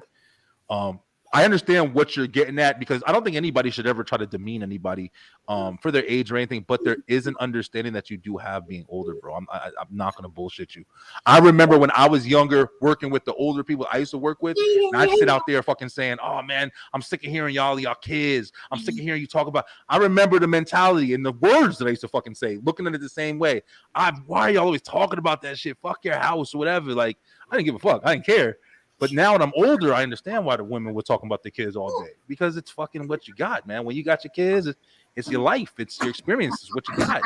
Now I understand that growing up, and you know what I'm saying. I would say different generations matter too, because even like using Steve Harvey as an example, like one of the reasons why I don't like Steve Harvey message that video we just watched, because he's talking about from his perspective, his generation, like he's talking about not asking women what they bring to the table. I was like, well, in your generation, you didn't have to do that because more women were wifey material than they are now. So sometimes you have to vet out a little bit different now than you did, a couple generations ago. I seen that. I know. I think women are wife material too. I don't know. Don't ban them all, man. It's not all Instagram models, bro. There's more out there. I ain't saying it none. I'm in Atlanta too. Shit, there's some good women out here, man. I'm not saying it none out there. I'm just saying they're not walking around every corner like they might have been 30, 40 years ago. They're not. You got to kind of vet a little bit. But that's because the technology wasn't available. Like we like to compare like old school to new school, but keep in mind that women didn't have the rights that they had then that they do now. And men were different too. Women. Yeah, men were different too. You're right. We didn't have to be as hyper independent as we do now. Mm-hmm. I agree. Wait. I'm gonna say this though. Yeah, we have to be. Are we gonna say the same thing for why men don't take much responsibility as they used to then? Are we gonna say the same thing? Cause Okay. are we gonna give a reason why men don't take responsibility like they used to? Cause No, that's been a bit narrative out now. That men. I they mean, Men and women they- are not taking the responsibility that they yeah, supposed to be yeah, taking. yeah. Yo, one conversation I had one time that shut me down immediately was I was talking to this woman about not this woman, I was talking to it was a group of us, but I was talking about how I believed in the mentality like we were just talking about earlier, like the older kind of mentality about like the husband used to go out and work and the wife would stay home and make the food and take care of the kids, and it was a balance. It was a nice balance. But then I was like, my big argument was like, equality, and everybody wanted equality and shit like that, and everybody wants to be the same and match each other instead of fucking playing their positions and making things work together. And I always thought like that was the biggest thing. And this girl said one fucking thing to me, and it shut me down. The argument I was running for years. And she said, "What about the fucking the women whose husbands ran out on them?" Or who left them with the kids and shit like that. And immediately, that was the side of the fucking conversation that I never included in what I was speaking about. And I started to think differently. And I said, you want to know something? That's something that no matter what, man, we can't compare. We can go around and fuck until our dicks fall off. But we can sit here and put one thing into a woman and make something come out of them, and it comes out of them. And I'm not saying that women can't leave, but I'm saying it is a lot more unlikely for them to be able to leave than it is for us. And I'm not saying all dudes leave. I'm not saying that. I'm just saying we can definitely leave a lot easier than the person who has to make the actual human being inside of them and have it. And you go through that process and shit. Like, you know what I'm saying? When that was introduced to me, I started thinking about things a lot different. Everything isn't as black and white as, I was even seeing it from my mental wisdom that come with age. Like I said, it's just shit just changes, man. But it's different understandings. That's why I understand what you guys are even coming from as a man, fucking personally, because I remember how I feel even to this day. Like there's definitely differences, but you don't want to get caught up in that shit because there's still good women out there, man. And there's reasons why girls are standoffish. There's reasons why girls are on a level of like, hey, listen, y'all can fuck everything. I can fuck everything too. Fuck it. Let's go. Let's have a fucking war with it. But at the same time, it's like, who's winning? Who's winning? The kids ain't winning because they nobody home and they fucking running the streets. Like I'm passing by every damn day with them begging my kids to come outside. No. I like structure. I like guidance. And everybody running around all over the fucking place trying to top each other ain't fucking helping nobody, man. No. This competition of like who's bigger, who's badder, like who deserves more, who deserves less is getting us nowhere. Like there is a big disconnect. Like I like women, but I've also dated men. I like whoever I like in the moment. Like and for me, there's been a disconnect in regards to expectations. Like we were talking about earlier, like people want that old timey love. You know what I'm saying? They want their woman at home. They want their women to do this. They want their women to do that. But then they say, if a woman says that's fine, in order for me to do that, you have to do this. Then it's, oh, she's after my money. It's like there's this. It's a huge. Or if you lead with money, get mad at women for following the money. Like I've had men approach me that literally flash money to me. I don't like flashing money. I think that's broke behavior. It don't impress me. But like if you lead with your money, don't get mad at women who follow the money and only with you for your money. If you lead with sex, don't get mad at people who only want you for sex. You're right. True shit. That's right now. That's right. That's true shit for sure. Like, and if you have your titties out while you eating hot dogs, don't be mad. That motherfucker is like, yo, it's some sexy shit. Come on. Gotta be real, right? Hey, you want to try the special sauce? Especially a fucking hot dog at that. Like, if you wouldn't eat a fucking nothing but a hot dog. It's already bad enough that women can't eat a hot dog the regular way or a pop. Yeah. Like it's bad. Wait, nah. Y'all can eat it the regular way. We the ones gotta break off the banana piece by piece. Yep, like, we can't eat a banana or nothing. That's why I can't just peel a banana and eat it because people are nasty. Like it's horrible. We got knowledge, man. Ain't shit we do about it. We know when you see something that looks relatable, what you gonna do? It's a sexualized world today. Everything's sexual. And very sexual. I hate that. I I hate it. That's why I try not to participate in it or like contribute to it. Like, I mean, yeah, I've done some things that have been that, but for the most part, I try not to be that girl. Like, I try so hard. Like, if you go on my social media right now, you are going to find very few body pictures. You're going to find very few anything. Like, you get here up, and that is all. We got you, lady in the street. I'm not disagreeing with you saying, Tori. I definitely believe that you hate it, but I would say something a little controversial. I know I hear a lot of women like. I definitely believe when you say you hate it, but I think a lot of women like the world being. I think a lot of women like the world being sexualized today because women benefit from it a lot. They profit off Oh of it. man, Yeah, they Oh, profit hell off of it. OnlyFans and all this Pay stuff. for pussy till the end of it. It'd be some dumb. But like Yeah. niggas just don't pay for coochie till the end of time. Like it's just Oh what man, it is. listen, I will. That's the I'm world's gonna oldest fuck. profession. I tell my girl every day, like I told my girl the other day, I was like, baby, this girl on fucking OnlyFans, I'm about to pay this $25 real quick. I'll be watching that shit all day. My baby's like, nigga, don't be paying no money for that shit. Like, babe, listen. I mean, that literally, like y'all said, it is over sexualized, but it also does come with this shit too. Here's another thing too. I'm gonna hit y'all with that you probably wouldn't expect from coming from like a man and shit. And I'm rough. Y'all fucking watch my live on the line on fucking Sundays. Listen, I'm promoting this shit. Yo, live on the line. Tig's on that shit. He knows this fucking conversation we was having last time. It's wild. We go wild. Yeah, But another thing that about like women, and it's not just women at all, because there's definitely a lot of men, is like the different types of things that women do have to go through when it comes to with us men. I ain't gonna fucking lie, with us men, yo, we don't deal with it the way that they deal with it. I was watching this video with this girl. She just went and she put some jeans on, just regular clothes. It wasn't even no crazy sexual shit. And she just made a video of her walking up and down in Manhattan, New York, up and down the streets. The things was like 13 minutes. She was just walking. And when you watch some shit like that, you see her experience of the guys that were just talking to her and the shit they were saying. It's ridiculous. That shit was fucking ridiculous. crazy, bro. It's And wild. then you factor that shit in. Hold on, Tori. Hold on. Let me just say it because I'm defending y'all right now. Right? Like, No, I get it. When you factor that shit in to when you talk to a girl or somebody who's pleasant or just really trying to just make a connection, honestly and shit.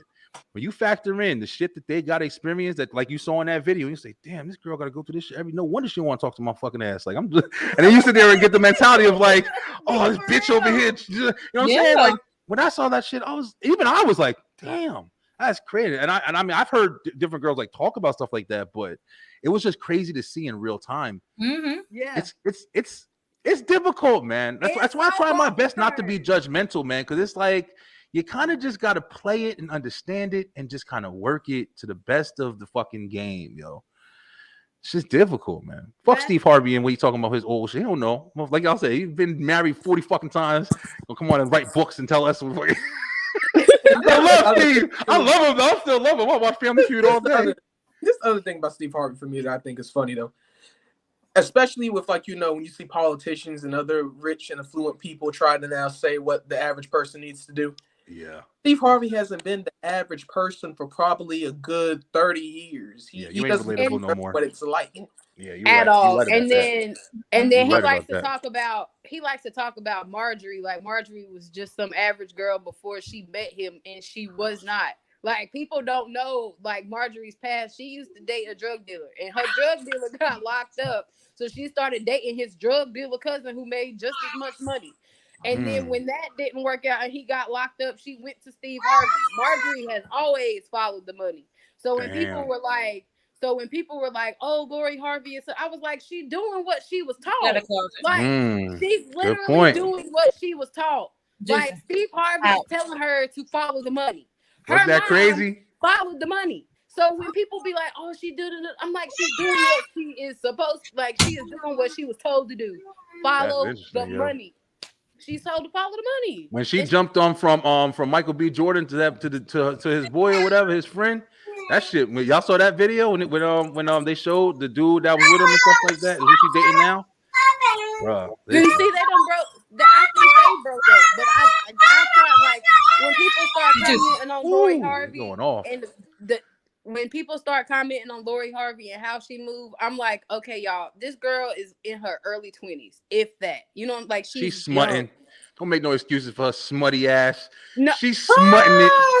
She's the way smutting the it, way player. but the way that I look Fuck at that. it as she's doing the same thing that a lot of girls at her age do. We not about to sit here and Well. pretend like nobody's early 20s like they didn't have no hoe phase. Everybody wasn't a hoe. No. That's what I'm trying to say. Everybody's no hoe. No.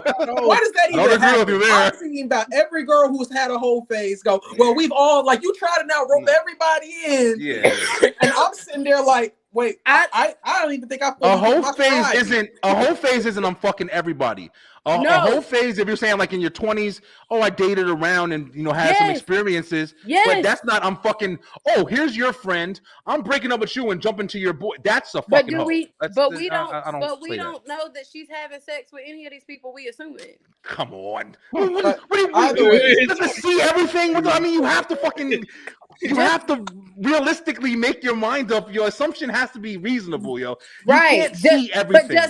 But that's the same thing where people see me out with a certain person and they could be like, oh, they fucking and I ain't never touched you in my life. They could. But you couldn't go to them. You couldn't go to them like, what? I've never been with that person in my life. You would have to say, oh yeah, I know you saw me with him, but I'm not doing anything with them. So you gotta make that she is. She ain't reasonable. That's what I'm trying to say. Like, she ain't fucking with no average dude. These are all like celebrities. Do you think niggas that make millionaires about to go without pussy? She's a celebrity. I think them niggas is gay and they use her. I think them niggas is gay. But she not with average dudes though. These dudes that make that much money not going without no pussy, bro. They start going. Listen, all around them. I think they are going without. Either way, though, one thing I will definitely say about Lori Harvey, because I still remember the whole thing with her and what's his name. I think it's a very interesting thing about how symbolism works on the girl side, right? And like going, like, I know we off the Lizzo topic, but this is like where I truly believe this is where we kind of at in society. I don't think a good percentage of women understand that their looks are not the thing that men going to value most about you. Like, it'll be the first thing that gets our attention. It'll be the first thing that provides, that makes us notice you. Yep. But that's not going to be the thing that's going to make a wife. That's not going to be the thing that we're going to value the most. Very because true. If that's the case, then every single OnlyFans girl, went over to get them BBLs and all the other stuff.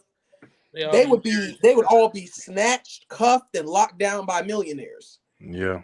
It's not like that's why we gotta stop this narrative. It's pretty and paid shit. This pretty and paid shit like that. Like that's bullshit. Like, yeah, the looks come first, but it's the personality. We care about the feminine. Are you feminine? Yeah, we do care about personality, man. Girls don't think that shit as much. That's the biggest thing. Do you bring up? Do you? I don't think. Well, maybe it's just me. Like, and I speak from a place where I don't like. I'm not ugly by anybody's standards. Like I'm not like. That's not me being cocky. That's just me knowing that I'm attractive. Like, that's by regular standards. Like, I'm a good 7 on a good day. Like, if I tried, and like, I don't think that my looks. Like, I mean, y'all can disagree. I don't give a damn. But like, no. Nobody's saying anything. Nobody better say anything either. That's not doing that here. I'm not. Nobody ever touched that. I'm a 10, so I don't know what the fuck y'all talking about. And see, I don't believe in that whole like. I only say a 7 because that is average. Like, I know I'm an average. 7 ain't average. 7 ain't average. I think a 5 might be an average if you. But you gotta act. You mathematically 10 to 1. Y'all want to know a scale? I'll run you through the scale. I mean, or a 5. We can say a 5. I'll take a 5. 5 is average. Say a 10. Why you gonna fucking rate yourself so loud? Shit, ain't nobody gonna dispute you. But no. Say 20. Fuck it. I had to seriously watch a video. Like, I was watching a video, and it was like this dude was asking these girls their like what they rated themselves, right? And they all said that they were a 10, right? Like, and you can Smart. be a 10. You can be a 10. You can be a 10 in your head and be like, that's your delusion, that's your self-confidence or whatever. But realistically, am I a 10? No. Why? Because I am a single mother. That's a strike against me, dude. Like, Damn, you did it yourself? Look No, at him like, agreeing I'm and being- shit. I'm Yeah, she being serious though. I ain't gonna lie. She I'm being being- serious. I'm being honest though. Like I'm being that's true, honest. honestly, bro. Like people can choose not to date me because I am a single mom, and I have to be okay with that. Like, am I like? You have to be realistic in who you are and what you bring to the table. Now she's talking about realistic. I'm not a 10 by anybody's stance. Like, I don't think I'm a 10. I like, in all honesty, like I never think that. Like, I think you're a 10. Oh shit! Now my opinion matters now, huh? No, Is that your wife behind you? Because I honestly just had this conversation with somebody in my inbox. They were like, why did you say that you weren't a 10? And I said, because I'm not. Like, I'm not. That's me being honest. I know who I am and like the strikes against me as a, and that's being And real. that goes into what I was saying though, like for instance, so and this is the part that's actually crazy. I probably say the most pleasant to be around, kind, sweet woman I've ever been around. She would drop that course. She was 9. But I've also met like some very terrible to be around women that were a 6 that are also a 9 too. The thing is like, like that whole, I'm a 10 thing. It really scares me because everybody's not 10. Because you not even because you're not 10. Why is it that it's the end of the world if you're not a 10? Like, why is like what is it? I feel you. Why is that gotta be the standard? Yeah, I feel you. Why you gotta be a 10? Why? Is that the only thing you have to offer? Like, I feel you. Like, that's my. I know what you're trying to say. That's most my people point out here in ain't saying, average. like, I don't view myself as a 10. I don't like to be like when people comment and like the very first thing they say to me is, "Oh, like it's something about my looks." I'm already like, yeah. Like, come with something different. Like, do you like, please, like, just say something else to me. Like, quit telling me I look pretty. Like, I hate that. For me personally, and fellas, y'all can disagree with me. If a girl is a solid 5, I'll even say 4. You're not ugly, but you definitely plain Jane. If she can cook, if she know how to cook some chicken and dumplings just how I like it. And we go to the bedroom and she can handle this and she just pleasant to talk to, I keep her around all day long. But that's the thing though, like that scares me about the state of a lot of young women. Like you're not a 10. Okay, that's like we done took away everything. You have nothing left. There is nothing else that goes in your brain that people will value about you besides how you look. Well, a lot of women was raised to, like, if you don't have like based on attractiveness, so like they were like, well, you have to be a 10 or no man will want you. You have to be this way. So they will like rate their standards of beauty by that standard because they were raised that way. Their mothers raised them that way. That you have to look like this. You have to keep you have to look like that. Like, don't you think society raised you that way too? Help that as well? It's conditioning. Too, it's assimilating. I'm saying it's the Eurocentric beauty standard that like having like it was a point in time where like I rocked my natural hair like a big fro at one point in time, and that was seen as not attractive because it wasn't conventional, right? But because like, and a lot of dudes did not press me during that time because I wasn't seen as conventionally attractive, even though my face was the exact same. That's why the conversation that we were having before with Lizzo and like what you just said right now, that's why they're two different things. The Lizzo thing, speaking on, I'm fat and I'm beautiful. There's nothing wrong with saying that. What's the problem in saying that is saying I'm fat and I'm healthy, or I'm fat and I'm fine. Everybody should be fat. Why are you not fat? You're ugly because you're not fat. To add on, saying, or because I'm fat, I'm beautiful. Basically, because I'm fat. Because I'm fat. But you saying you rock your natural hair and you feel like that's not beauty. That's didn't say opinionated. I didn't say I know what you mean. Yeah, I'm not saying you downing yourself. I'm saying like that you rock your natural afro and it's not considered beautiful to do that. I mean, I don't know why you think that, or if it's meant for you to think that, or if you're going by what books or what things you're, exploring or whatever. But I always thought that people's natural beauty, as far as like, not all that makeup caked on your face, or it's an opinion though. It's not like it's definite. You know what I'm saying? There's people out there rocking their natural hair they look great doing it. There's people out there rocking their natural hair that are fucking bums on the street and they look terrible. But I'm saying it's just different. You know what I mean? Like there's not a standard that you can place on it. It's how you feel. That's a scientific fact that being overweight like that is unhealthy. That's exactly, man. There's no arguing that shit. Yeah, it really. To add on that a little bit too. Like very brief. Like, okay, like everyone know who Kodak Black is? Yeah. Y'all ever see the video of he was talking about how he only wants light-skinned women, and he explained his I remember that. And the reason was like, that was very sad for me, because he was like, hey, where I come from and with people that look like me, his verbiage was, that's gutter. And if I'm already gutter, why would I now want to be with another person that's as bad off as I am? Like that's shitty way. And like you were saying about Eurocentric standards, and a lot of that stuff also comes from slavery. And I've always liked darker skinned women. That's been my initial thing. So when later on, this happened years ago, I went to a club. I was with the homies, went to a club, and then this girl came, Sam. I was like, oh, okay, my God, all of that. And then I texted her. I said, oh my goodness, you're the dark skinned queen from the other day. She said, I'm not dark skinned. Don't call me that. It was immediate defense mode. Yeah, so sucks, man. And I could definitely attest to what you were saying though. Like some of this stuff, I don't know where it originated from, but for me, who was always thought, being dark skinned or having very Afrocentric features is a beautiful thing.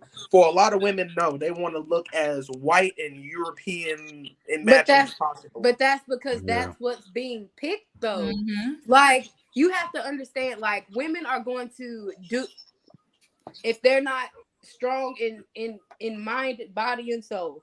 If they want to be picked, they are going to make themselves be like who the niggas are picking, right? Yeah. So if niggas are picking the women who are wearing the 40-inch weaves, you know what I'm saying, who have the itty bitty waist with the big butts and the big titties, they are going to make themselves look like that because they have a better chance of being picked. Let me ask you, I'm glad you said that. Because remember when you said earlier that, not just you, but we was talking about how, like, only 1% of black men are 6 foot, might work in IT, they're the nerdier type. They're not going to be the typical archetype that most of the sisters would like anyway. It's not the brothers like that are walking around with that. It's going to be the rappers. It's going to be the guys who want to look flashy, go out on a Friday night, blow all their money, buy sections. Those are going to be the guys that are going to want the girl with the lace fronts and the itty bitty waist. Right. No, so, I mean, if that's who you want, you're going to make yourself available for who you want to be picked. That's the point right there. That's the point. Right. See, both of you are explaining something very true. So you're Tori, what you just said is, I'm going to make myself look for the people that I want to attract. Mm-hmm. That's the difference.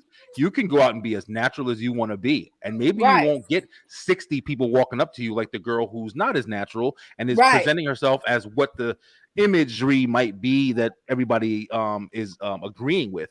But you're going to get what's real. That's the difference. That's why I feel like always staying true to yourself as much as you possibly can without allowing society to kind of like depict your image is important, because that's why you're not meeting the right girls. That's why you're not meeting the right guys. That's the reason why, because you're trying to portray something that you're not, because that's what you feel you have to do. You can walk out with your natural hair and look as good as you want to do, as much as you want. And it doesn't have to be any kind of standard, as much as you want. And there's going to be, no doubt about it, there's going to be guys that are going to approach you. Now, the problem is, are they going to be the ones that you want to deal with? Now you're trying to figure out, no, I don't like this guy, I like that rapper guy. So now maybe I want to change my, and that's just, how the fuck you get it. You're going to dress differently for this job than you might for this job. And that's just kind of how you're going to get it. Or you're going to dress the exact same for both jobs and wind up where you're supposed to be because you're being you. Right. Like, it's just one of those things. And that's why, like, And see, but the problem that I have is that like there is this thing with now because of social media, everybody is addicted to attention. Right? Like That's a we problem for have, sure. Yeah. which is why I was so adamant about like me living if I hate social media and I'm so in my bubble because like if you are not careful and are strong in mind, body, and soul, it is really easy to get swept up and change who you are just to get attention. Yeah. Because, like because who gets the most attention right now? It's the girls with the 40-inch weaves, with the BBLs and the itty bitty waist, the fashion Nova type. You know what I'm saying? Like All those day. that's All in my who phone gets right now. That's who are like your dudes is double tapping on the IG. That's who you looking up at. Like that's who gets attention. And if you like when when you see that consistently every day, that's what's like you start if you like I said, if you're not strong in mind, body, and soul, it's so easy to get wrapped up and lose who you are to try to be, like you said, something that you're not because you want the attention. But see, that's where I think a lot of women need to learn.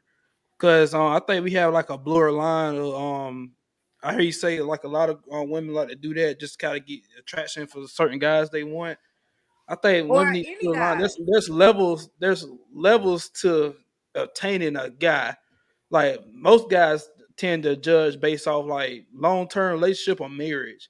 So I brought this up because there was a girl a while back ago on Facebook. She had basically asked a question. She was like, how can the average woman compete with these women that do BBLs and the weaves and all that? Because that's what y'all men like pay attention to more than the average women. I was like, paying attention to them maybe, but like, do you see those women get married or being Hang up like with them, yeah. consistent long term relationships like that? That's the thing. That's why I told my answer for her was like, you shouldn't feel too bad about that because obviously you see they're not getting married at an alarming rate. They're not getting married. The average of the women, they're average. They go to work and do the thing. They tend to be the ones that get married, not the flashy ones that wear the BBLs and all that. You don't see them getting married at a high rate. You don't And see. let me say this too. On top of all of that, you know, don't. I mean, I'm gonna say this, but I don't expect anybody to like fully listen to it. But just take this for what it is. Like, don't always pay attention to what's getting the most clicks, yo, because shit that's attractive. I mean, anything can be attractive. A plate of fucking food is attractive. You feel me? Like, you know, anything. A pair of sneakers is attractive. You know, depending on what you like. So don't pay attention to what's getting the attraction. Still be you, because personally, I have in my phone, I got all different types of shit that I look at.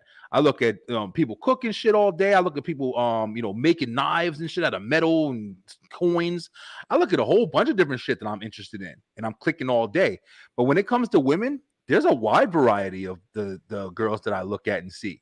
Yeah, do a lot of them have big titties and long hair? Hell yeah. Are some of them natural black, dark skin, fucking hell yeah. A lot of them Asian? Hell yeah. There's a lot. You know why? Because I have an endless buffet of eye candy that I can constantly just scroll through all fucking day.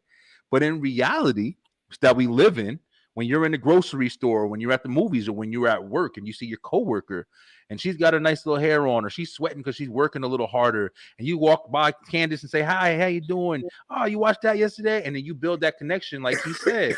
You ain't going to just be in for the ride because you have long hair and big titties. That's fun to look at, but the connection gets built by the people who are being themselves. We watch movies all the fucking time. We want to fuck, you know, whoever, Beyonce, everybody.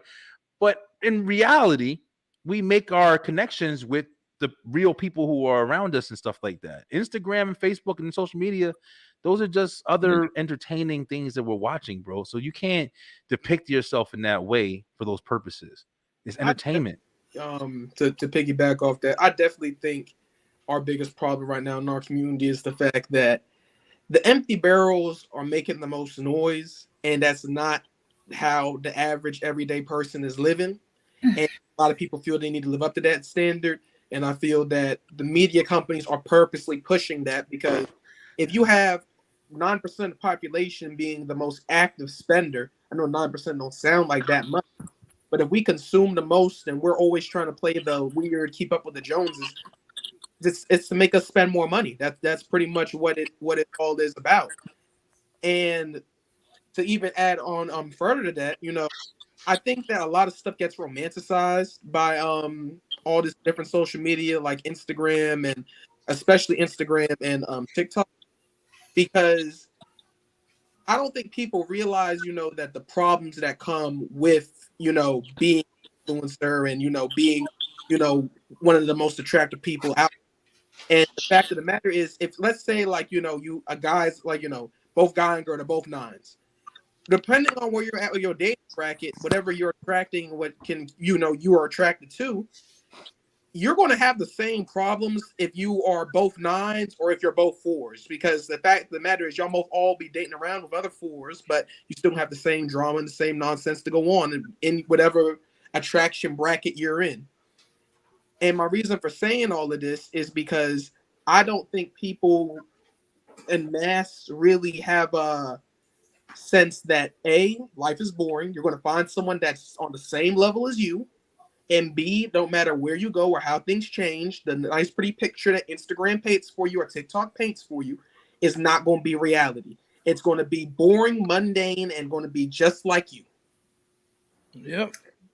That correct. Because I tell people all the time that like my social media is not like, it's a representation of me, but at the same time it is a exaggeration of my life. Like, because it is a brand or a thing that I create to generate income.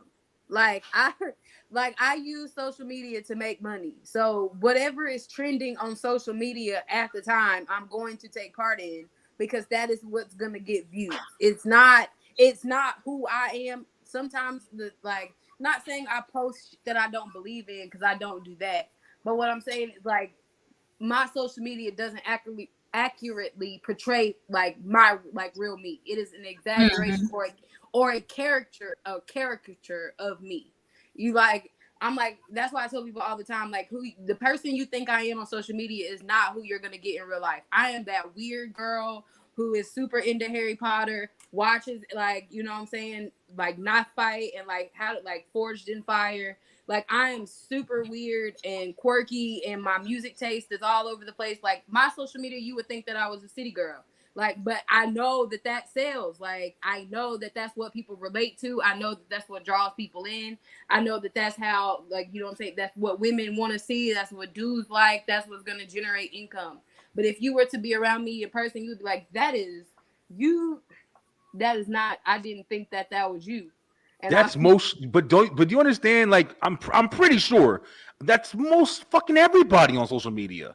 Do you think that the girl with the big ass titties and shit like that is, oh, I just like the men all the time? No, they fucking at home taking huge shits and eating chocolates. Right, but some people can't make that same. Right, but some people don't make that distinction. Some people think that who you are on social media is who you are in real life. Yeah. Well, I will also say this. I've met a quote unquote e-girl before. I met two of them, and it's a very strange relationship they have with their social media. I mean, I'm sure there are guys out there, but obviously I don't think I run with any guy like that. But there are some people who what you said earlier, B, right? Brian, you what you said earlier, I agreed with, as far as people are definitely addicted to attention. It's something about the dopamine release when they see the counter go up to know that something they're doing is getting around. Like, feels good. Like way back when I was an undergrad, there was a popular restaurant, and there was a rat in the restaurant running around casually while people were eating in the middle of the business day. And I had put it on my Twitter. I don't even really use my Twitter. And then my friend, who was the e-girl, she then said, "Hey, do you mind if I repost this?" I said, "I don't care. It's Twitter. I don't care what you do." And it took off. It blew up instantly. Yeah. So then I was like, yeah, I can't believe how quickly that blew up. And she, with the sternest of attitudes, flipped on me on the dime, was like, yes, it blew up because it was on my post. It was my post. Yep. It was my She's absolutely right. And I was just like, it's social media. Whoa. Yeah. Chill out. Seriously, man. It's serious out here. You know what I don't like? I don't like when girls act like the reason why a lot of them at that act like the reason why their social media pages are so popular is because of their looks. I hate when girls act like it's not. And I'll be honest with you, even girls not because of their looks, maybe girls who aren't even doing things because of their looks. They don't understand a lot of the attention that they get is because of their looks. Now, it's not anybody's fault. It's nobody's fault. I agree with that. But don't be blind to shit. I am fully aware that people are on my page because the way that I look. Like I'm fully aware that the attention that I get is based off this right here. Yeah, like, women don't be blind to that shit. Don't be blind. Act funny towards it. It's What a do you lot mean? harder for a guy to get What 100,000 followers than it is for a woman to get 100,000 followers. Very It's fucking a lot harder. It's a lot. Well, let's put it this way: it's a lot easier for a woman to get 100,000. I think that's a better way to look at it. Yeah. Because at the very least, my audience is mainly men. Like when I look at how my Facebook page is broken down and who follows me, 85% of it is men. Yeah. Mm-hmm. Yeah, we like it, man. For next week, actually, that's gonna go and discuss. Next week, I'm gonna talk about social media and relationships. I think you just made me decide it. I think you just made me decide it. I be seeing podcasts. I be seeing podcasts. And one of the questions they ask on the podcast, I like the why they ask women like, "Hey, you in a serious relationship? You love the man actually take down your Instagram. You gonna do it?" Yeah, A man asks you to take down your Instagram, you need to leave his ass. Because if you're not doing, if you can't be in a relationship, well, I don't want to fucking get into it because I don't want to fuck up and start it off. No, we can do it. I mean, we can definitely talk about that shit. Like, no, I feel like the same people get mad like you approach them. That's what is the issue, is that you got them through social media. So you think that somebody else is going to get them the exact same way that you did. And so you want to cut off the access that other people have to your person because you don't trust it. I would say I agree with Brian. In the past, I would have totally agreed with Brian. But that watching, I ain't gonna lie, watching that podcast made me change my mind in the morning because they did have a good point. Because it's unrealistic though, man. It's unrealistic. It's like saying don't go out anymore. Because you're gonna meet somebody somewhere, bro. It's not. I mean, social media gives you an easier accessibility, but the fact is, social media is a big part of a lot of people's lives at this point. Whether it be a connection with other people, it doesn't just have to be people you're fucking. It can be people that you just know, people that live far away. Some people use it for work. Some people, if you have to be the kind of person that's so intimidated by, outside interference to your relationship, then you need to reconsider dating. I mean, just honestly, I feel I definitely still more lean towards your side. Like me personally, relationship. It depends on what type of girl. Well, I ain't gonna say it all because I know I wouldn't date that type of girl.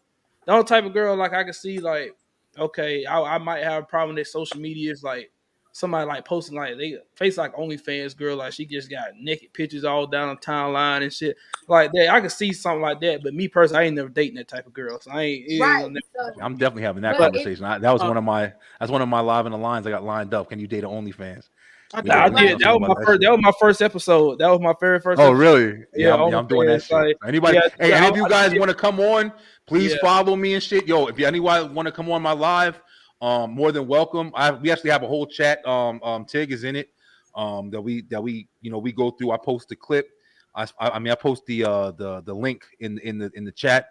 People jump in and we do every Sunday. Sunday at 9:00. I would love to have you guys on. We get fucking raunchy. We talk a lot. And I hope I'm cursing a lot of your shit. I'm open, bro. Yeah, good. Come on my show. You know the fuck I am. Like, all right. You good, man. I do want to say something though about this. So like, I know he's not the most popular guy right now, and I ain't saying I agree with a lot of things he said, but don't crucify me. Okay, that was a bad joke. But all right, when y'all seen the clip with Kanye, and Kanye was like going, he was pretty much just like, everyone worrying about who talking to that girl, Instagram got your girl. Instagram is the one that she'll do it for the gram before she do it for you. I think that was probably one of the best things that he said because it's true. And the thing is though, me personally, I would never even date a girl who's all obsessed with her Instagram. That obsession for attention. Yeah, that's what I would say. I'll never date a girl that got like a big Instagram following I can that see has a that's big annoying. network. I would never date. But the thing is though, about I want you off social media, even if it's just for a time being.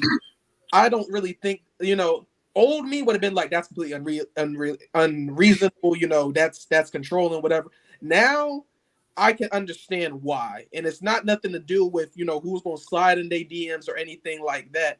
For me, it's more so about what you're seeing and what you're viewing.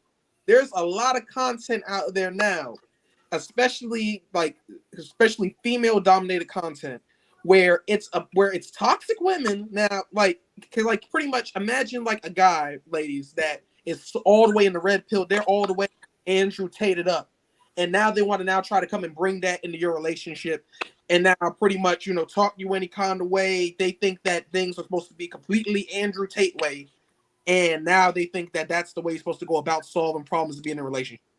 The same thing though with a bunch of female content creators who are all single, who now want to go now and say a man should be doing this for you, a man should be doing that for you, you deserve better than this, you are worth more. And it's regular stuff like, hey, you think you can cover yourself this time while we go out to eat because I don't get paid till Friday. Stuff like that is why I think social media, sometimes I'm like, yeah, I want you off of that, because it's just getting bad ideas. Yeah. It's a marketing. It's a marketing thing too. It's a market thing too, because men the one that got to approach women. In Instagram date, we don't really think about it, but Instagram really like a big dating app. It's one of the functions. And see, it's not supposed to be. It's not supposed to be, but it is. That's what happens when you interject, mix any kind of anything that you do. This is why I don't with people in general. So the way when you go to work and you meet your coworkers and stuff, you there's a potential. A lot of times, where do you meet the people that you're around? I mean, it's any platform where you're around people, bro. A connection of people. You're building connections with people. Yeah. You're sharing ideas, you're sharing environment, you're sharing information with each other, and you're finding interest from that information. Whether or not it be interest that's good for you or interest that's bad for you, it's your decision. And it's easier for other people, like we're talking about, as far as influencing, it's easier for certain people to kind of, defer what's good for them and what's not. So you want to kind of keep away from all of it, which in some cases people do have to do. But a lot of times, if you want to be reasonable, man, and you want to kind of enjoy some of the, luxuries that we do have to enjoy, like social media, you got to just play it safe and, just pay attention to what you're doing, man. If you feel like Andrew Tate is dominating your feed, then pay attention to what you're looking at, paying attention to what you're doing with it. Maybe use it in a different way. If you need to turn it off, turn the shit off. You know what I'm saying? But I don't think that's the definitive answer for, hey, social media is the problem with why I can't find, good girls. I think that there's a lot of other steps you could take before you kind of just cancel out altogether. Or if you're only looking for women on social media, that's a problem. That's the thing too. That's definitely a problem. But I would say, I'm gonna say but I think the guy that I was watching, when he explained why he has an issue with girls that got a big Instagram following, I'm not saying I agree. I would live this way, but I can understand where he was coming from. He said basically a girl that keeps her Instagram up in a serious relationship, basically like she's open on her side, but his side is closed. Because men are the one that got to approach women. Women make themselves presentable for a man to approach them. So when a woman has a big Instagram following, she knows she used to have a lot of niggas in her DM. On her side, she's open because whether she's directly meaning to do it or not, she's still marketing herself out to the world. But on the man's side, man, I can't go and approach women. I can't go and talk to other women when I'm in a relationship. But on her side, she's still open. That's what his logic for. Now, do I 100% agree with that? Or do I say what I say? I ain't gonna say I don't agree. I would say I wouldn't live like that. Like I wouldn't look at it that way. But I would say, based on how he was talking, I wouldn't say he was crazy for thinking that. He was crazy for people can't help how they look though, man. That's the only thing that see, that's kind of like what Tori was talking about earlier about she's just eating a hot dog with her titties out and stuff like that. Like I'm not blaming her. You know what I'm saying? I'm not blaming her. I keep going back to that because honestly, it's relatable. I'm not blaming her for having titties. Like, oh, this bitch got titties. Like, damn her. Like, No, but what I am saying is just like you're saying right now, Tig, like you still gotta be reasonable. It might be a beautiful girl. You get a beautiful girl, and yeah, she's on social media, she's exercising and doing fitness or whatever. And now she's your woman. She chose you, she loves you, she cares about you. But now you're like, well, listen, bitch, now you gotta cancel your shit because there's too many niggas over here. You cannot, like, you have to, you gotta be fair, man. Like, niggas is gonna holler at your girl, bro. No matter how she look. I feel you. It's a lot more open availability for motherfuckers to access that. But I'm just saying, was you could control your Instagram account. Like, cause one girl on his show did say that. It's like, well, it ain't no different than a man walking me in the grocery store talking to me, or go, I'm out and about talking to me. I'm like, but you can't control that though. You can't control. You can control your Instagram account. You can control your Instagram account. You can't. I can't. Like, okay. Speaking on that, I can't control anybody who approaches me, regardless of where they approach me at. The only thing that I can control is my response to them when they approach me. Exactly. Yeah, you can control your response. Yeah. Like, I can't stop niggas from hitting on me. Niggas is like motherfuckers hit. Like niggas gonna be niggas. They gonna hit on you. That's what trust is, man. That's like, what trust is. You have to be able to trust your partner and understand that. Like, if I'm dating you, if niggas are sliding into my DMs, I'm not responding at all. I'm not even opening the message to tell them that I'm not available. Exactly. Like, that's how it should be, at least. Now, is the opportunity still there? Is the opportunity still there? Yeah, it's still there. But that's why you have to have, because otherwise you can also play the picture where you can just say, let's just say you do have the girl who you like, yo, listen, baby. Now I met you off social media. Now you're my boo, like you my baby, you beautiful. All these niggas hitting you up. Yo, cancel that shit, man. I don't want you to have that open avenue anymore. And she's like, okay, fuck it. Fuck this social media shit. I don't need it anymore. Where does the line get drawn after that? Because it could continue. Hey, baby, don't wear that shirt anymore when you go out because niggas always look at you when you're at. Okay, fuck it. Hey, baby, don't go to that club because niggas always going. You feel me? Like, so it's you gotta have that's discernment. You know what I mean? Like, now you can't leave the house. Yeah, and now you can't. This is my whole thing. You gotta understand, man. There's some things where if I'm talking to a young lady, there's some things where I shouldn't have to say it. If I need to say this, then it's already a red flag to me that this ain't gonna work out. But people aren't mind readers, so they don't know what's your. No, I know what he's talking about. You shouldn't have to make people trust you.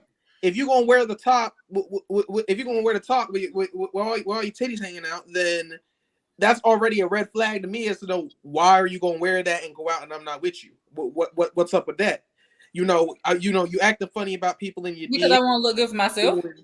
You said what? Was I doing she was single when you doing a relationship. No, that's I true want to look good for myself. I'm not looking good for nobody else. I get what they're listen. They're not wrong what they're saying either. Like, I get what you mean. But at the same time, you still have to. I feel you. I do feel you. Listen, because like you said, you can't do the same shit you do when you're single. When you're like, there is a level of respect that you have to have on both sides. Yeah. But at the same time, if a girl has an outfit, and like we were saying, this is what we were saying before, it is sexual. You have to be reasonable and understand it. It is sexual, and you are presenting. And you, even if you're doing it for yourself, that's cool. It's no problem. But don't act like somebody's,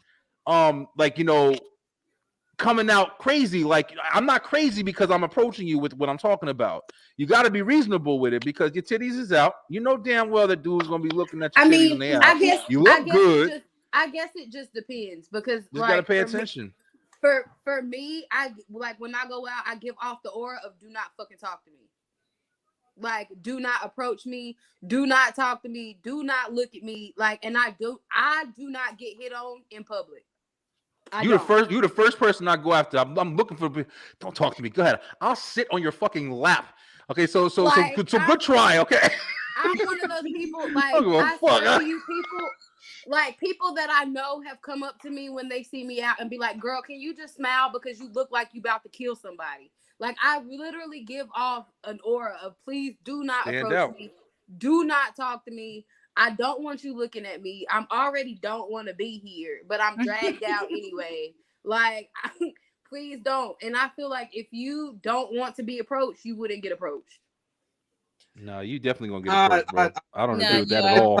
You're definitely gonna get approached no matter what. But my point is, Like you said, bro, like you don't never. I said this is a key thing I said on my show a million fucking times. You don't never want to have to make anybody have to trust you. You don't want to be doing silly shit, secret shit, hiding, sliding. Oh, it's nothing. Don't you trust me? It's just my friend. Nah, you in a relationship, you should never be doing that. But if you're trying to go out with your girls and you just got your cute top on that you wear and it exposes a little bit, maybe not crazy. You ain't got a G-string on and showing your ass. But if it's something got a cute little shirt, girls is girls. They're gonna do their shit. You gotta be trusting. That's a little different. It should be reasonable, man. We're grown. We fucking understand. It's not like anybody's stupid here. Like, I get the conversation, but it's just in all of these topics that we're having, we also have to have common sense and logic and reasoning and understanding. It's like, you know what I'm saying? Like, if somebody's trying to fucking play with you, and sometimes people can't determine it, and that's why they have to go to drastic measures. You know what I mean? But it's just. You just be smart, man. Just allow your girl to do what she does. Have trust that she's gonna be there for you. Have a good woman that's gonna be there for you. All that shit matters. Yeah. But we also gonna talk about interracial dating next week too. That's gonna be another topic we're gonna talk about. Yeah, because I got a lot of different opinions about that. A lot of sisters get mad when a man say, I date outside my race, and vice versa. So I'm definitely gonna talk about that next week. Y'all getting me in trouble over here. I'm about to probably dip out, y'all. I was supposed to go upstairs and play with my baby. We supposed to be we play Fortnite. That's me and my baby. Fortnite like nerds. At 11, but I'm about to end it too. I appreciate everybody for joining tonight. So feel free to join next week. It's been a lot of fun. Been good. It's been good. I appreciate everyone for joining. Y'all stay safe. All right, y'all. Nice meeting all y'all. All right.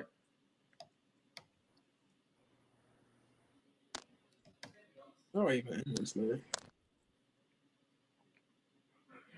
Appreciate you, JJ. I ain't mean to make you miss the Lakers. Appreciate you. I definitely appreciate you. Join us next week for a new show, and we out.